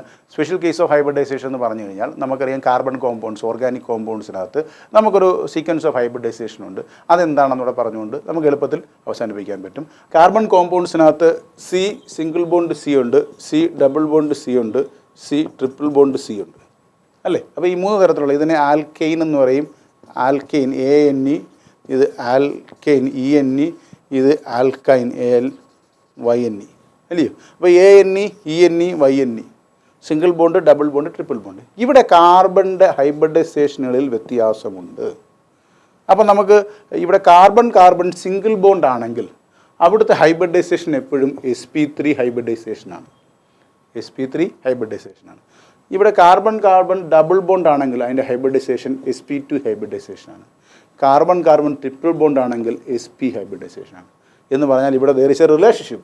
When the number of bond increases, the p character also increases. Okay, ഇവിടെ പി ക്യാരക്ടർ എത്രയായിരുന്നു? പി ക്യാരക്ടർ എന്ത് ചെയ്യുന്നു? ഡിക്രീസസ് എന്ന് പറയാം. പി ക്യാരക്ടർ ഇവിടെ എത്രയായിരുന്നു? ഇവിടെ 75% ഉണ്ട് അല്ലേ? 75% പി ക്യാരക്ടർ ഉണ്ട്. ഇവിടെ എത്ര ഉണ്ട്? ഞാൻ നേരത്തെ പറഞ്ഞ കണക്ക് 3 ഉള്ളത്, ദാറ്റ് ഈസ് 66.66% ഉണ്ട്. ഇവിടെ എത്ര ഉണ്ട്? 50% ഉണ്ട്. സോ ഇവിടെ പി ക്യാരക്ടർ ഡിക്രീസ് ചെയ്ത് വരികയാണ് ഈ ബോണ്ടിനകത്തുള്ളത്. അതുപോലെ തന്നെ ഇവിടെ വേറൊരു കാര്യം, ഇവിടെ ഒരു സിഗ്മ ബോണ്ട് മാത്രമേ ഉള്ളൂ. ഇവിടെ ഒരു സിഗ്മ ബോണ്ട് ഉണ്ട്, മുകളിലൊരു പൈ ബോണ്ട് ഉണ്ട്. ഇവിടെ ഒരു സിഗ്മ ബോണ്ട് ഉണ്ട്, ഇത് പൈ ബോണ്ട്, ഇത് പൈ ബോണ്ട്, 2 പൈ ബോണ്ട് ഉണ്ട്. അപ്പോൾ ഇവിടെ വെൻ ദ പൈ ബോണ്ടിൻ്റെ എണ്ണം കൂടുമ്പോൾ നമുക്കിവിടെ പറയാം പി ക്യാരക്ടർ ഡിക്രീസസ്. ഇതാണ് ഇതുമായിട്ട് റിലേറ്റ് ചെയ്ത് നമുക്ക് പഠിക്കും. ഇത് എങ്ങനെ വരുന്നു എന്നുള്ളതും ഹൈബ്രിഡൈസേഷൻ എക്സ്പ്ലെയിൻ ചെയ്യുന്നത് എങ്ങനെയാണെന്നുള്ളതും നിങ്ങൾ തിയറിയിൽ പഠിച്ചിട്ടുണ്ട്. ഇപ്പോൾ എസിൻ്റെ കാർബണിൻ്റെ സെൻട്രൽ ആറ്റത്തിനകത്ത് കാർബൺ സെൻട്രൽ ആറ്റമായിട്ട് എടുത്തു, അതിൻ്റെ ഔട്ടർ മോസ്റ്റ് ഷെല്ലിലിരിക്കുന്ന ഒരു ഇലക്ട്രോൺ ജമ്പ് ചെയ്തു, എസ്സിലിരിക്കുന്ന ഇലക്ട്രോൺ എവിടേക്ക് പോയി? പിയിലേക്ക് പോയി. എന്നിട്ട് ഒരു എസ് 3 പിയുടെ ഒരുമിച്ച് ചേർന്നുകൊണ്ട് sp3 ഹൈബ്രിഡൈസേഷൻ എന്ന് പറയുന്ന 4 ഓർബിറ്റൽസ് ഉണ്ടാക്കി എന്നൊക്കെ നമ്മൾ പറയാം. അതേ കണക്ക് തന്നെ sp2 ആവുന്ന സമയത്ത് ഒരു എസും 2 പി മാത്രമേ എടുക്കത്തുള്ളൂ, ഒരു അൺഹൈബ്രിഡൈസ്ഡ് പി ഓർബിറ്റൽ അവിടെ ഉണ്ട് എന്ന് പറയും. sp ആകുമ്പോഴത്തേക്കും ഒരു എസും 1 പി എടുക്കത്തുള്ളൂ, 2 അൺഹൈബ്രിഡൈസ്ഡ് ഓർബിറ്റൽസ് അവിടെ ഉണ്ട്. ആ 2 unhybridised orbitals between the 2 carbon atom, അത് രണ്ടും കൂടെ ചേർന്നാണ് നമ്മൾ എന്തുകൊണ്ടാവുന്നത്? 2 പൈ ബോണ്ട് ഉണ്ടാവുന്നത് എന്നൊക്കെ പറഞ്ഞു. ഇതിൻ്റെ മോളിക്യൂൾ എക്സാമ്പിൾ ഇതിന് CH4 മീഥെയ്ൻ എന്നും, ഇതിനെന്താണ് C2H4 എന്നും പഠിച്ചു. ഇതിനെന്താണ് C2H2 അസിറ്റലിൽ നിന്നും പഠിച്ചു അല്ലേ? ഇങ്ങനെ ഈ 3 എക്സാമ്പിളുകളും പഠിച്ച് തിയറിക്ക് നിങ്ങളത് പഠിച്ചിട്ടുണ്ട്. അതുകൊണ്ടാണ് ഞാനിവിടെ എക്സ്പ്ലെയിൻ ചെയ്യാത്തത്. ഇവിടെ നമുക്ക് ആവശ്യമുള്ളത് ദർ ഈസ് എ റിലേഷൻഷിപ്പ്. ഈ പി ക്യാരക്ടറിൻ്റെ പെർസെൻറ്റേജ് ഓഫ് പി ക്യാരക്ടർ കുറയുന്നതും ഇവിടുത്തെ ഈ ബോണ്ടുകളുടെ എണ്ണവും തമ്മിലുള്ള റിലേഷൻഷിപ്പ് മാത്രമാണ് ഈ കോമ്പൗണ്ടിനെ കാർബൺ ഓർഗാനിക്കിനെ പറ്റി നമുക്ക് പറയാനുള്ളത്. കാര്യം ഇതിനകത്ത് ഇങ്ങനെ പറയാനുള്ള കാരണം ചില ചോദ്യങ്ങൾ നമ്മൾ മുൻ വർഷങ്ങളിലൊക്കെ ചോദിച്ചിട്ടുണ്ട്. അതിലൊരു ചോദ്യം പറഞ്ഞു കഴിഞ്ഞാൽ നമുക്കൊരു കോമ്പൗണ്ട് എടുക്കാം, CH3 CH double bond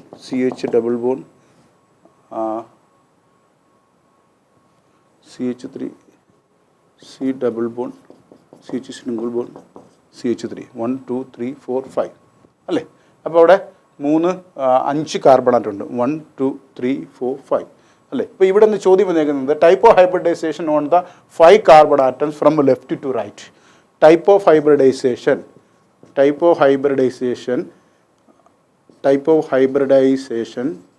of 5 carbon atoms from left to right.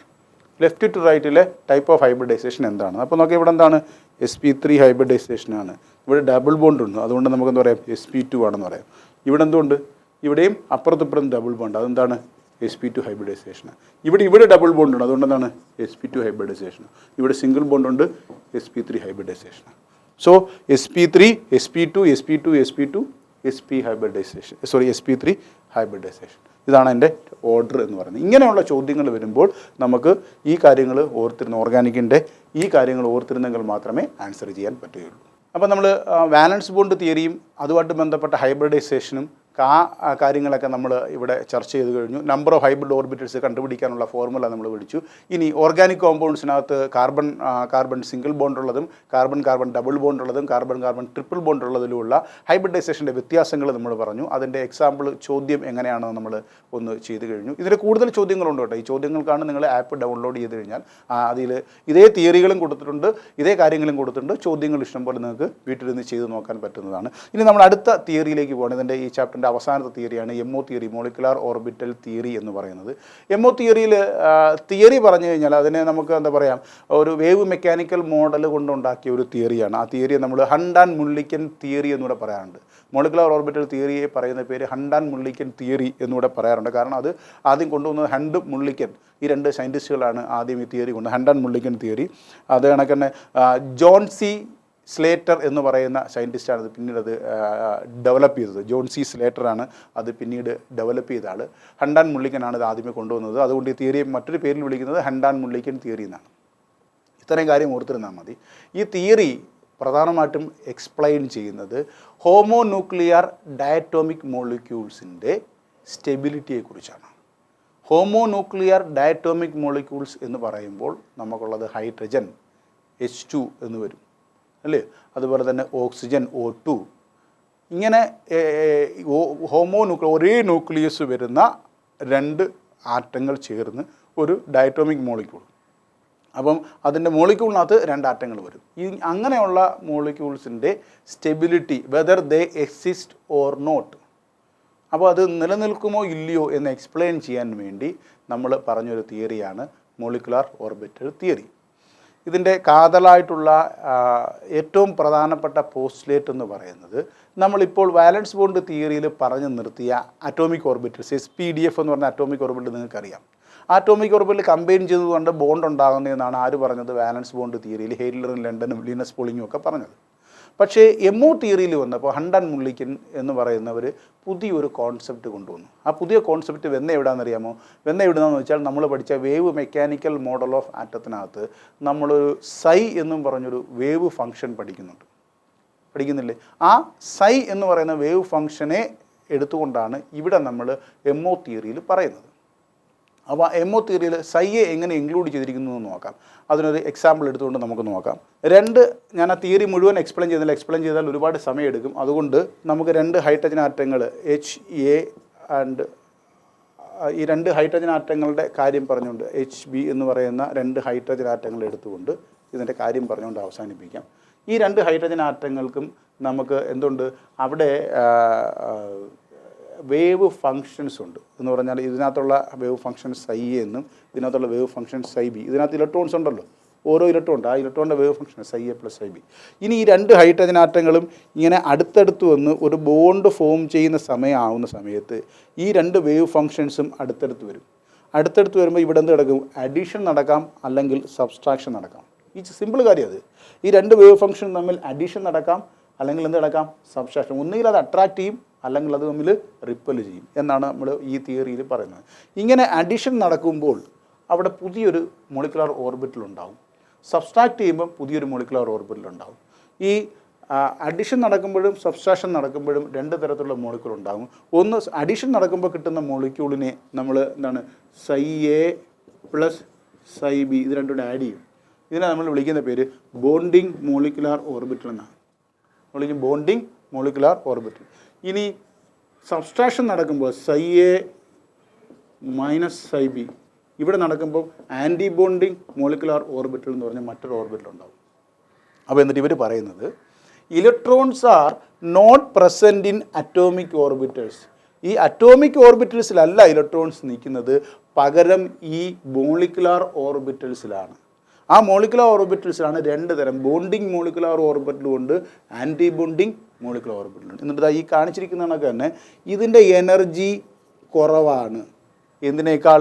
ഈ കമ്പൈനിങ് അറ്റോമിക് ഓർബിറ്റൽസിനേക്കാൾ ഇതിൻ്റെ എനർജി കൂടുതലാണ്. എന്തിനേക്കാൾ? ഈ കമ്പൈനിങ് അറ്റോമിക് ഓർബിറ്റൽസിനേക്കാൾ. അപ്പോൾ എനർജി കുറവും എനർജി കൂടുതലുമുള്ള ബോണ്ടിങ് മോളിക്കുലാർ ഓർബിറ്റലും ആൻറ്റി ബോണ്ടിങ് മോളിക്കുലാർ ഓർബിറ്റലും ഉണ്ടാകും. ഇങ്ങനെ ഉണ്ടാകുന്ന മോളിക്കുലാർ ഓർബിറ്റൽ ഇവിടെ എത്ര അറ്റോമിക് ഓർബിറ്റൽ കമ്പൈൻ ചെയ്യുന്നോ അത്രയും തന്നെ ഉണ്ടാകും. ഇപ്പോൾ രണ്ട് വണ്ണസ് ഈ രണ്ട് വണ്ണസ് തമ്മിൽ കമ്പൈൻ ചെയ്താൽ ഇവിടെ രണ്ട് മോളിക്കുലാർ ഓർബിറ്റൽ ഉണ്ടാകും. എന്നുണ്ടാവും? ഒരെണ്ണത്തിന് സിഗ്മ വണ്ണസ് എന്ന് വിളിക്കും, ഇവിടെ മേളിലുള്ളതിന് എന്ത് വിളിക്കും? സിഗ്മ സ്റ്റാർ വണ്ണസ് എന്ന് വിളിക്കും. സിഗ്മ വണ്ണസ് എന്നും സിഗ്മ സ്റ്റാർ വണ്ണസ് എന്നും. ഇതിനും രണ്ട് ഇലക്ട്രോണിനെ ഫില്ല് ചെയ്യാൻ പറ്റും, ഇതിനും രണ്ട് ഇലക്ട്രോണിനെ ഫില്ല് ചെയ്യാൻ പറ്റും. അപ്പോൾ ഇങ്ങനെയാണ് രണ്ട് വണ്ണസ് ഓർബിറ്റലുകളിൽ കമ്പൈൻ ചെയ്തത്. ഒരു വണ്ണസ് ഇവിടെയും ഒരു വണ്ണസ് ഇവിടെയുമായിട്ടാണ് നമ്മൾ ഇങ്ങനെ എഴുതി കാണിക്കുന്നത്. ഇത് നിങ്ങൾ എനർജി ലെവൽ ഡയഗ്രാം എന്ന് പറഞ്ഞ് നിങ്ങൾ തിയറി പഠിക്കുമ്പോൾ പഠിച്ചിട്ടുള്ളതാണ്. എങ്കിലും ഞാൻ ഒന്ന് എക്സ്പ്ലെയിൻ ചെയ്താണ് എന്താണ് സംഭവിക്കുന്നത്. 2 അറ്റോമിക് ഓർബിറ്റൽ കമ്പൈൻ ചെയ്ത് അത്രയും തന്നെ മോളിക്കുലാർ ഓർബിറ്റൽസ് ഉണ്ടാവും. ആ മോളിക്കുലാർ ഓർബിറ്റൽസ് ഇങ്ങനെ ഇതിന് വിളിക്കുന്ന പേര് LCAO മെത്തേഡ് എന്നാണ്. Linear combination of atomic orbitals, LCO method എന്നാണ് ഇതിന് പറയുന്നത്. അപ്പോൾ ഇങ്ങനെ ഈ മെത്തേഡിലൂടെയാണ് നമ്മൾ മോളിക്കുലാർ ഓർബിറ്റൽസ് ഉണ്ടാകുന്നത്. ആ മോളിക്കുലാർ ഓർബിറ്റൽസിനകത്ത് ഇലക്ട്രോൺ ഫില്ല് ചെയ്യുന്നത് ഓക്കെ സിഗ്മ 1s എന്നും സിഗ്മ സ്റ്റാർ 1s എന്നും. സിഗ്മയേക്കാൾ എനർജി കൂടുതലാണ് സിഗ്മ സ്റ്റാർ. ഈ സിഗ്മ എന്ന് ഉദ്ദേശിക്കുന്നത് എന്താണ്? നമ്മൾ വാലൻസ് ബോണ്ട് തിയറിയിൽ പഠിച്ച ആക്സിയൽ ഓവർലാപ്പിംഗ് മൂലം ഉണ്ടാകുന്നതുകൊണ്ടാണ് ഇതിനെ സിഗ്മ എന്ന് വിളിക്കുന്നത്. ലാറ്ററൽ ആണെങ്കിൽ അവിടെ എന്താണ് പൈ എന്നാണ് വിളിക്കുന്നത്. അതുകൊണ്ട് നമുക്കറിയാം അവിടെ ലാറ്ററുള്ള 2 സാധനങ്ങളാണെന്നുള്ളത് PXും PYയും. അപ്പോൾ PXനും PYക്കും നമ്മൾ പൈ 2PXും പൈ 2PYയും എന്നാണ് നമ്മൾ വിളിക്കുന്നത്. അതായത് pi star 2PX pi star 2PY. പക്ഷേ PZൻ്റെ കാര്യത്തിൽ നമ്മളെന്ന് വിളിക്കും സിഗ്മ 2PZ എന്നാണ് വിളിക്കുന്നത്. സിഗ്മ 2PZ എന്നാണ് വിളിക്കുന്നത്. PZന് മാത്രം പൈ എന്ന് വിളിക്കത്തില്ല, അത് സിഗ്മയാണ്. അതിൻ്റെ കാരണം ഞാൻ നേരത്തെ നിങ്ങളെ പറഞ്ഞു കേൾപ്പിച്ചു. അപ്പോൾ ലീനിയർ കോമ്പിനേഷൻ ഓഫ് അറ്റോമിക് ഓർബിറ്റൽസിൽ ഇങ്ങനെ മോളിക്കുലർ ഓർബിറ്റൽ ഉണ്ടാവും. ഇവിടെ നമ്മൾ ഇലക്ട്രോൺസ് ഫില്ല് ചെയ്യും. ഈ ഇലക്ട്രോൺസ് ഫില്ല് ചെയ്യുന്നതിന് നമ്മൾ നേരത്തെ ഉപയോഗിച്ചിരുന്ന എന്താണ് Aufbau principle, Hund's rules of maximum multiplicity, Pauli's exclusion principle, ആ നിയമങ്ങളെല്ലാം ഇവിടെയും ബാധകമാണ്. ഇങ്ങനെ ബാധകമാക്കിക്കൊണ്ട് നമ്മൾ മോളിക്യൂൾസിൻ്റെ എന്ത് കണ്ടുപിടിക്കും? അതിൻ്റെ ഇലക്ട്രോണിക് കോൺഫിഗറേഷൻ നമ്മൾ എഴുതും. ആ ഇലക്ട്രോണിക് കോൺഫിഗറേഷൻ എഴുതാൻ നമുക്ക് അറ്റോമിക് നമ്പർ 7 വരെ ഉള്ളതിനകത്ത് ഒരു ഓർഡർ ഉണ്ട്. അറ്റോമിക് നമ്പർ 7 എന്ന് പറഞ്ഞാൽ നൈട്രജൻ അല്ലേ? നൈട്രജൻ വരുന്നത് sigma 1s, sigma star 1s, sigma 2s, sigma star 2s അല്ലേ? പിന്നെന്താണ് അടുത്തത്? Pi 2px equal to pi 2py, then pi star 2px equal to pi star 2py, then sigma star ഇവിടെ sigma 2pz, then sigma star 2pz. ഇതാണ് അതിൻ്റെ order എന്ന് പറഞ്ഞു കഴിഞ്ഞാൽ. Atomic number 7 വരെ ഈ സാധനം ഇവിടെയാണ്. Sigma 2pz, pi 2px, pi star 2py എന്നുള്ള ഓർഡറാണ് നമ്മൾ പറയുന്നത്. ഓർഡർ ഓഫ് മോളിക്കുലാർ ഓർബിറ്റൽ ഇത് നമ്മൾ പ്രത്യേകമായിട്ട് ഓർത്തിരിക്കേണ്ട കാര്യമാണ്. നമുക്ക് ഇലക്ട്രോണിക് കോൺഫിഗറേഷൻ നമ്മൾ 1s 2s 2p 3s 3p 4s 3d എന്ന് ഓഫ്ബാ പ്രിൻസിപ്പിൾ അനുസരിച്ച് സാധാരണ അറ്റോമിക് സ്ട്രക്ചറിനകത്ത് നമ്മൾ പഠിച്ചു. ഇവിടെ മോളിക്കുലാർ ഓർബിറ്റൽ തിയറി അനുസരിച്ച് നമുക്ക് മോളിക്കുലാർ ഓർബിറ്റൽസിൻ്റെ ഓർഡർ ഉണ്ട്. മോളിക്കുലാർ ഓർബിറ്റലിൻ്റെ ഓർഡർ നമ്മൾ 2 രീതിയിലാണ് പഠിക്കുന്നത്. Up to atomic number 7 equal to 7 വരെ ഒരു രീതിയും 8 9 എന്ന് പറയുമ്പോൾ ഏതാണ്? ഓക്സിജനും ഫ്ലൂറിനും പ്രത്യേക ഒരു രീതിയാണ്. അവിടെ അപ് ടു ഇതിനകത്ത് വരെ വരുമ്പോഴത്തേക്കും sigma 1s, then sigma star 1s, then sigma 2s, sigma star 2s. Okay, ഇനി വരേണ്ടത് എന്താണ്? സിഗ്മ 2pz ആണ് വരേണ്ടത്. ആ സിഗ്മ 2pz വരുന്നതിന് മുമ്പ് നമുക്ക് എന്ത് കിട്ടും? Pi 2px is equal to pi 2py. ഇത് രണ്ടും ഒരേ എനർജിയാണ്. Pi 2px is equal to pi 2py. Then pi star 2px is equal to pi star 2py അല്ലേ? അത് കഴിഞ്ഞാണ് എന്ത് പറയുന്നത്? Sigma 2pz, then sigma star 2pz. ഇത് up to atomic number 7 nitrogen വരെയുള്ളതിൻ്റെ ആണ് നമ്മളിവിടെ പറയുന്നത്. ഇനി ഫോർ ഓക്സിജൻ ആൻഡ് ഫ്ലൂറിൻ ഈ 2 കേസിലും ഒരു ചെറിയ എക്സെപ്ഷൻ ഉണ്ട്. ഈ സിഗ്മ 2pz എവിടെ വരും? സിഗ്മ സ്റ്റാർ, അതായത് പൈ 2px പൈ 2pyക്കാൾ മുമ്പിൽ വരും. എന്ന് പറഞ്ഞാൽ sigma 1s, sigma star 1s, sigma 2s, sigma star 2s, then sigma 2pz, then pi 2px is equal to pi 2py, then pi star 2px is equal to pi star 2py, then sigma star 2pz. ഇതാണ് ഇതിൻ്റെ order. ഇവിടെ വരുമ്പോഴത്തേക്ക് എന്താണ്? ഈ sigma 2pz അതിന് പൈക്ക് മുമ്പേ വരും എന്നുള്ളതാണ്. ഇതെല്ലാം പി ഓർബിറ്റലാണ്. പി ഓർബിറ്റലിൻ്റെ 6 ഓർബിറ്റലിൻ്റെ 3 ഓർബിറ്റലിൻ്റെ കേസാണ് നമ്മളിവിടെ പറയുന്നത്. ഇനി ഇതിനകത്ത് ഇലക്ട്രോൺ ഫില്ല് ചെയ്ത് നോക്കാം. ഇലക്ട്രോൺ ഫില്ല് ചെയ്യുമ്പോൾ ഇത് 2 എല്ലാത്തിനകത്തും 2 ഇലക്ട്രോൺ വീതം നമുക്ക് ഫില്ല് ചെയ്ത് എടുക്കാൻ പറ്റും. അപ്പോൾ ടോട്ടൽ എത്ര ഇലക്ട്രോൺ ആവും? 2 4 6 8 10 12 14 16 18 20. 20 എന്ന് പറയുമ്പോൾ എത്രയാണ്? ഡയറ്റോമിക് മോളിക്യൂളാണ്. Atomic number 10. അറ്റോമിക് നമ്പർ 10 വരുമ്പോൾ 10 + 10 20 എന്ന് വെച്ചാൽ നിയോൺ വരെയുള്ള ഇലക്ട്രോണിക് കോൺഫിഗറേഷൻ നിയോൺ വരെയുള്ള എലമെൻറ്റിൻ്റെ ഇലക്ട്രോണിക് കോൺഫിഗറേഷൻ ഈ പറയുന്ന മോളിക്കുലർ ഓർബിറ്റൽ തിയറി വെച്ച് നമുക്ക് എക്സ്പ്ലെയിൻ ചെയ്യാൻ കഴിയും. ഒരു കാര്യം ഇവിടെ പറഞ്ഞുകൊണ്ട് ഇത് നമുക്ക് അവസാനിപ്പിക്കാം. ഇവിടെ നമ്മൾ എങ്ങനെയാണ് സ്റ്റെബിലിറ്റി പറയുന്നത്? അതിനാണ് നമ്മൾ നേരത്തെ ബോണ്ട് ഓർഡർ എന്ന് പറഞ്ഞ സാധനം പഠിച്ചത്. ബോണ്ട് ഓർഡർ എന്ന് പറഞ്ഞു കഴിഞ്ഞാൽ bond order is equal to number of bonding electron minus number of anti bonding electron divide by 2 എന്നാണ്. അതുകൊണ്ട് ഇവിടെ ഈ സിഗ്മ എന്ന് പറഞ്ഞാൽ ബോണ്ടിങ് മോളിക്കുലർ ഓർബിറ്റലാണ്. അവിടെയുള്ള ഇലക്ട്രോണിനെയാണ് നമ്പർ ഓഫ് ബോണ്ടിങ് ഇലക്ട്രോൺ എന്ന് പറയുന്നത്. ഈ സിഗ്മ സ്റ്റാർ എന്ന് പറഞ്ഞാൽ number of anti bonding molecular ഓർബിറ്റലാണ്. അവിടെയുള്ളതാണ് number of anti bonding molecular orbital divide by 2. ഇതിൻ്റെ വാല്യൂ 1 അല്ലെങ്കിൽ എന്താണ് ഗ്രേറ്റർ ദാൻ 0, ഗ്രേറ്റർ ദാൻ 0, 0ത്തേക്കാൾ കൂടിയിരുന്നാൽ ആ മോളിക്യൂള് എക്സിസ്റ്റ് ചെയ്യുമെന്ന് പറയാം. 0യോ നെഗറ്റീവോ ആയിക്കഴിഞ്ഞാൽ 0 or negative, if the value of bond order is 0 or negative, that molecule does not exist. അപ്പോൾ നമുക്ക് എന്ത് ചെയ്യാൻ പറ്റും? ബോണ്ട് ഓർഡറിൻ്റെ വാല്യൂ കണ്ടുപിടിച്ച് കഴിഞ്ഞാൽ മോളിക്യൂൾ എക്സിസ്റ്റ് ചെയ്യുമോ ഇല്ലയോ എന്ന് നമുക്ക് കണ്ടുപിടിക്കാൻ പറ്റും. അതെങ്ങനെയാണ് നമ്മൾ ഹോമോന്യൂക്ലിയർ ഡയറ്റോമിക് മോളിക്യൂളിൻ്റെ സ്റ്റെബിലിറ്റി എക്സ്പ്ലെയിൻ ചെയ്യുന്നത് മോളിക്കുലർ ഓർബിറ്റൽ തിയറി വെച്ച്. ഇനി ബോണ്ട് ഓർഡറും നമ്മൾ നേരത്തെ പഠിച്ച നമ്പർ ഓഫ് ബോണ്ട്സും തമ്മിൽ ബന്ധമുണ്ട്. നമ്മൾ പറഞ്ഞല്ലോ ബോണ്ട് ഓർഡർ 1 ആണെങ്കിൽ അവിടെ എന്താണ് സിംഗിൾ ബോണ്ട് ആയിരിക്കും. ബോണ്ട് ഓർഡർ 2 ആണെങ്കിൽ അവിടെ ഡബിൾ ബോണ്ട് ആയിരിക്കും. അപ്പോൾ നോക്കിയാൽ അവിടെ ബോണ്ട് ഓർഡറിൻ്റെ വാല്യൂ കൂടുന്നതനുസരിച്ച് മോളിക്യൂളിൻ്റെ സ്റ്റെബിലിറ്റി കൂടും. ബോണ്ട് ഓർഡറിൻ്റെ വാല്യൂ കൂടുന്നതനുസരിച്ച് മോളിക്യൂളിൻ്റെ സ്റ്റെബിലിറ്റി. അപ്പോൾ നിങ്ങൾക്ക് ഓക്സിജൻ്റെ തന്നെ O2 നെഗറ്റീവ്, O നെഗറ്റീവ്, ഇങ്ങനെ കുറേ മോളിക്യൂൾ തന്നിട്ട് ആ മോളിക്യൂളിനകത്ത് ഓർഡർ ഓഫ് സ്റ്റെബിലിറ്റി എന്ന് പറഞ്ഞ ക്വസ്റ്റ്യൻ ചോദിക്കും. അപ്പോൾ എന്ത് ചെയ്യണം? അവിടെ ഓക്സിജൻ്റെ നമ്പർ ഓഫ് ഇലക്ട്രോൺസ് കണ്ടുപിടിച്ചിട്ട് ഈ ഓർഡർ വെച്ചിട്ടുള്ള ഇലക്ട്രോണിക് കോൺഫിഗറേഷൻ എഴുതി അതിനകത്തുനിന്ന് ബോണ്ട് ഓർഡർ കണ്ടുപിടിക്കുമ്പോൾ അവിടെ ബോണ്ട് ഓർഡറിൻ്റെ വാല്യൂ ആർക്കാണോ കൂടുതൽ അയാൾക്കായിരിക്കും സ്റ്റെബിലിറ്റി കൂടുതൽ. ബോണ്ട് ഓർഡറിൻ്റെ ക്വസ്റ്റ്യൻ എപ്പോഴും ചോദിക്കുന്ന ഒരു സ്ഥിരം ക്വസ്റ്റ്യനാണ്. ആ ക്വസ്റ്റ്യൻ ചെയ്യണമെങ്കിൽ ഈ നമ്പർ ഓഫ് ബോണ്ട് ഓർഡർ കണ്ടുപിടിക്കാനുള്ള ഇക്വേഷൻ അറിയണം. ആ ഇക്വേഷൻ അറിഞ്ഞാൽ മാത്രം പോരാ, ഇവിടെയുള്ള ഈ electronic configuration molecular orbital theory അനുസരിച്ച് എഴുതാനും പഠിക്കണം.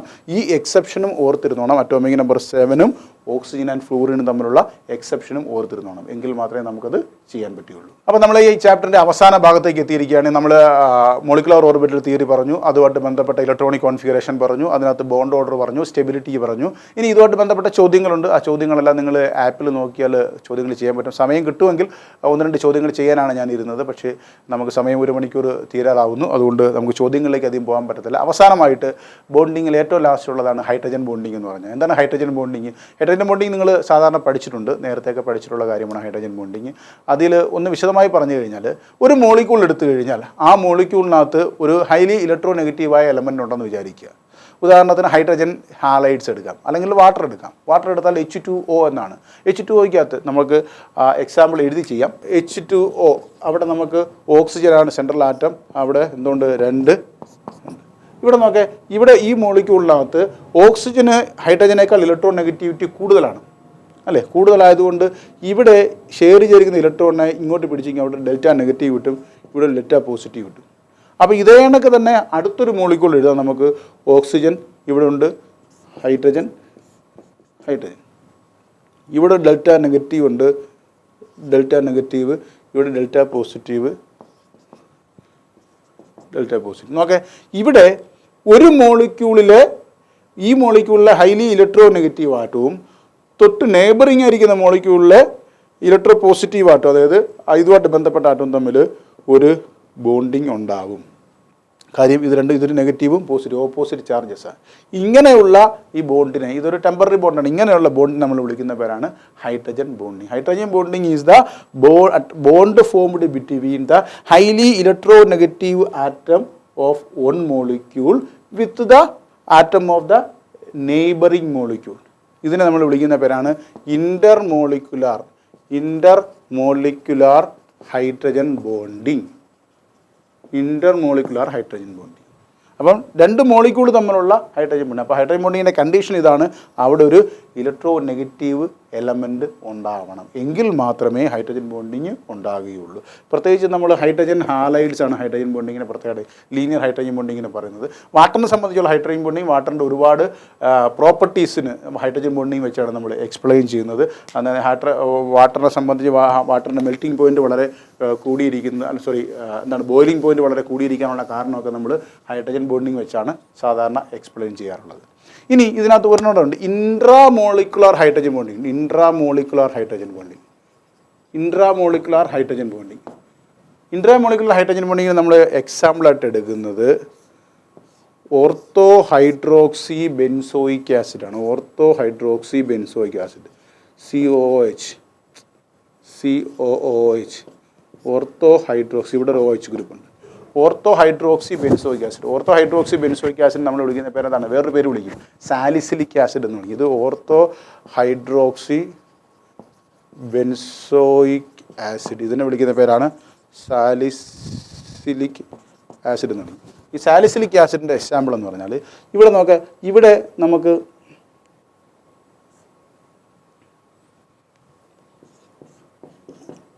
ഇത് ഓയും എച്ചും ആണുള്ളത്. ഇതിനെ നമുക്ക് COHനെ എങ്ങനെ എഴുതാം? C ഡബിൾ ബോണ്ട് O മുകളിലോട്ട് പോകും, ഇങ്ങനെ എഴുതാം, C ഡബിൾ ബോണ്ട് OH. ഇവിടെ നോക്കാം, ഇവിടെ ഈ ഓക്സിജനും ഈ കാർബണുമാണ്. ഇവിടെ എന്താണ്, ഈ ഷെയർ ചെയ്തിരിക്കുന്ന ഇലക്ട്രോൺ പേരിനെ ഇതിൻ്റെ അടുത്തിട്ട് പിടിച്ച് ചേർത്ത് ഇവിടെ ഒരു ഡെൽറ്റ നെഗറ്റീവ് ചാർജ് കിട്ടും. അപ്പോൾ ഡെൽറ്റ നെഗറ്റീവ് ചാർജ് കിട്ടും. ഇവിടെ നോക്കാം, ഇവിടെ ഡെൽറ്റ നെഗറ്റീവ് ഡെൽറ്റ പോസിറ്റീവ് കിട്ടും ഇതിനകത്ത് വെച്ചിട്ട്. അപ്പോൾ നമുക്ക് ഈ ഓക്സിജനും ഈ ഹൈഡ്രജനും തമ്മിൽ ഒരു ബോണ്ട് ഉണ്ടാവും. ബോണ്ടെന്ന് പറഞ്ഞാൽ അട്രാക്റ്റീവ് ഫോഴ്സ് ഉണ്ടാവും. So this is called intramolecular hydrogen bonding. അതിൻ്റെ എക്സാമ്പിളാണ് ortho hydroxy benzoic acid or salicylic acid എന്ന് പറയുന്നത്. ഓക്കെ, അപ്പോൾ ഇതാണ് ഹൈഡ്രജൻ ബോണ്ടിങ്ങിൻ്റെ കാര്യം. അപ്പോൾ ബോണ്ടിങ് എന്ന് പറയുന്ന ഈ ചാപ്റ്ററിൻ്റെ പ്രധാനപ്പെട്ട ഭാഗങ്ങളിലൂടെയെല്ലാം നമ്മൾ കടന്നു പോയിട്ടുണ്ട്. ഓർത്തോ ഹൈഡ്രജൻ ബോണ്ടിങ് വരെ ആയപ്പോഴത്തേക്കും ഇനി നിങ്ങൾ ചെയ്യേണ്ട ഒരു കാര്യം, ഇതിൽ നമ്മളിന്ന് ഡിസ്കസ് ചെയ്ത കാര്യങ്ങളൊക്കെ പ്രത്യേകിച്ച് തിയറീസ് ആണെന്ന് പറയുന്നത് VSEPR theory, valence bond theory, molecular orbital theory, hydrogen bonding, അതുമായിട്ട് റിലേറ്റ് ചെയ്തിട്ടുള്ള കാര്യങ്ങൾ, ഹൈബ്രിഡൈസേഷൻ്റെ equation, number of hybrid orbitals കണ്ടുപിടിക്കാനുള്ള ഇക്വേഷൻ പറഞ്ഞു തന്നു. അതിൻ്റെ എക്സാമ്പിളുകൾ നമ്മൾ പഠിക്കണം, അതിൻ്റെ ജോമെട്രി എന്താണെന്ന് പഠിക്കണം. ഇതുമായിട്ട് ബന്ധപ്പെട്ട് കുറേ ചോദ്യങ്ങൾ സ്ഥിരമായിട്ട് ചോദിക്കുന്ന ചോദ്യങ്ങളുണ്ട്. ആ ചോദ്യങ്ങളെല്ലാം നമ്മുടെ ആപ്പിനകത്തുണ്ട്. നിങ്ങൾ ആപ്പിൽ പോയിട്ട് ആ ചോദ്യങ്ങൾ എല്ലാം ചെയ്തു പഠിക്കണം. ആപ്പ് എത്രയും വേഗം നിങ്ങൾ ഇനിയും ഡൗൺലോഡ് ചെയ്യാത്തവർ ഡൗൺലോഡ് ചെയ്യുക, അതിൻ്റെ രജിസ്ട്രേഷൻ കംപ്ലീറ്റ് ചെയ്യുക. ഇനി ഒരു കാര്യം കൂടി, നിങ്ങൾക്ക് എന്ത് സംശയമുണ്ടായാലും നമ്മുടെ വാട്സപ്പ് നമ്പർ നിങ്ങൾ ഈ സ്ക്രീനിൽ കാണുന്നുണ്ട്, 9400001616 എന്ന് പറയുന്ന വാട്സാപ്പ് നമ്പറിൽ നിങ്ങൾ വോയിസ് ആയിട്ടോ അല്ലെങ്കിൽ മെസ്സേജ് ആയിട്ടോ ഇട്ട് കഴിഞ്ഞാൽ നമുക്ക് അതിൻ്റെ മറുപടി ഉടൻ തന്നെ തരാൻ പറ്റും. കഴിഞ്ഞ ദിവസം ഒരു കെമിസ്ട്രിയുടെ ഒരു ക്വസ്റ്റ്യൻ ഇട്ടിരുന്നു. അത് ഒരു 5 മിനിറ്റ് കൊണ്ട് തന്നെ അതിൻ്റെ പ്രോബ്ലം ചെയ്ത് നമ്മൾ മറുപടി കൊടുത്തിട്ടുണ്ടായിരുന്നു. അപ്പോൾ ഏത് സമയത്തായാലും നിങ്ങൾക്ക് ചോദ്യം ഇടാം, ചോദ്യങ്ങൾ ചോദിക്കുമ്പോൾ കുറച്ചുകൂടെ വ്യക്തമായിട്ട് നിങ്ങൾ തരണം. കാര്യം ഒരു ചോദ്യം എവിടെന്നെങ്കിലും കാണുന്നൊരു ചോദ്യം നിങ്ങൾ എടുത്ത് പേസ്റ്റ് ചെയ്യുകയല്ല വേണ്ടുന്നത്. ആ ചോദ്യം നിങ്ങൾ ട്രൈ ചെയ്തപ്പോൾ അതായത് ചോദ്യത്തിൻ്റെ ഉത്തരം കണ്ടെത്താൻ ശ്രമിച്ചപ്പോൾ നിങ്ങൾക്കുണ്ടായ ബുദ്ധിമുട്ട് എന്താണ് എന്നുള്ള കാര്യമാണ് നമുക്കറിയേണ്ടത്. എങ്കിലേ നമുക്കത് ക്ലിയർ ചെയ്യാൻ പറ്റുള്ളൂ.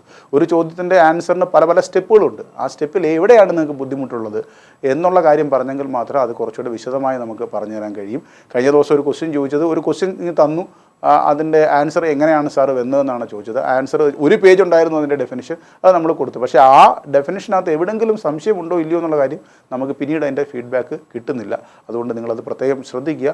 സംശയങ്ങളുള്ളവർ വാട്സപ്പ് നമ്പറിൽ ചോദ്യങ്ങൾ ചോദിക്കേണ്ടതാണ്. ഇത്രയും പറഞ്ഞുകൊണ്ട് ഇന്നത്തെ ഈ ക്ലാസ് അവസാനിപ്പിക്കുന്നു. അടുത്ത ക്ലാസ്സിൽ കാണാം. Thank you.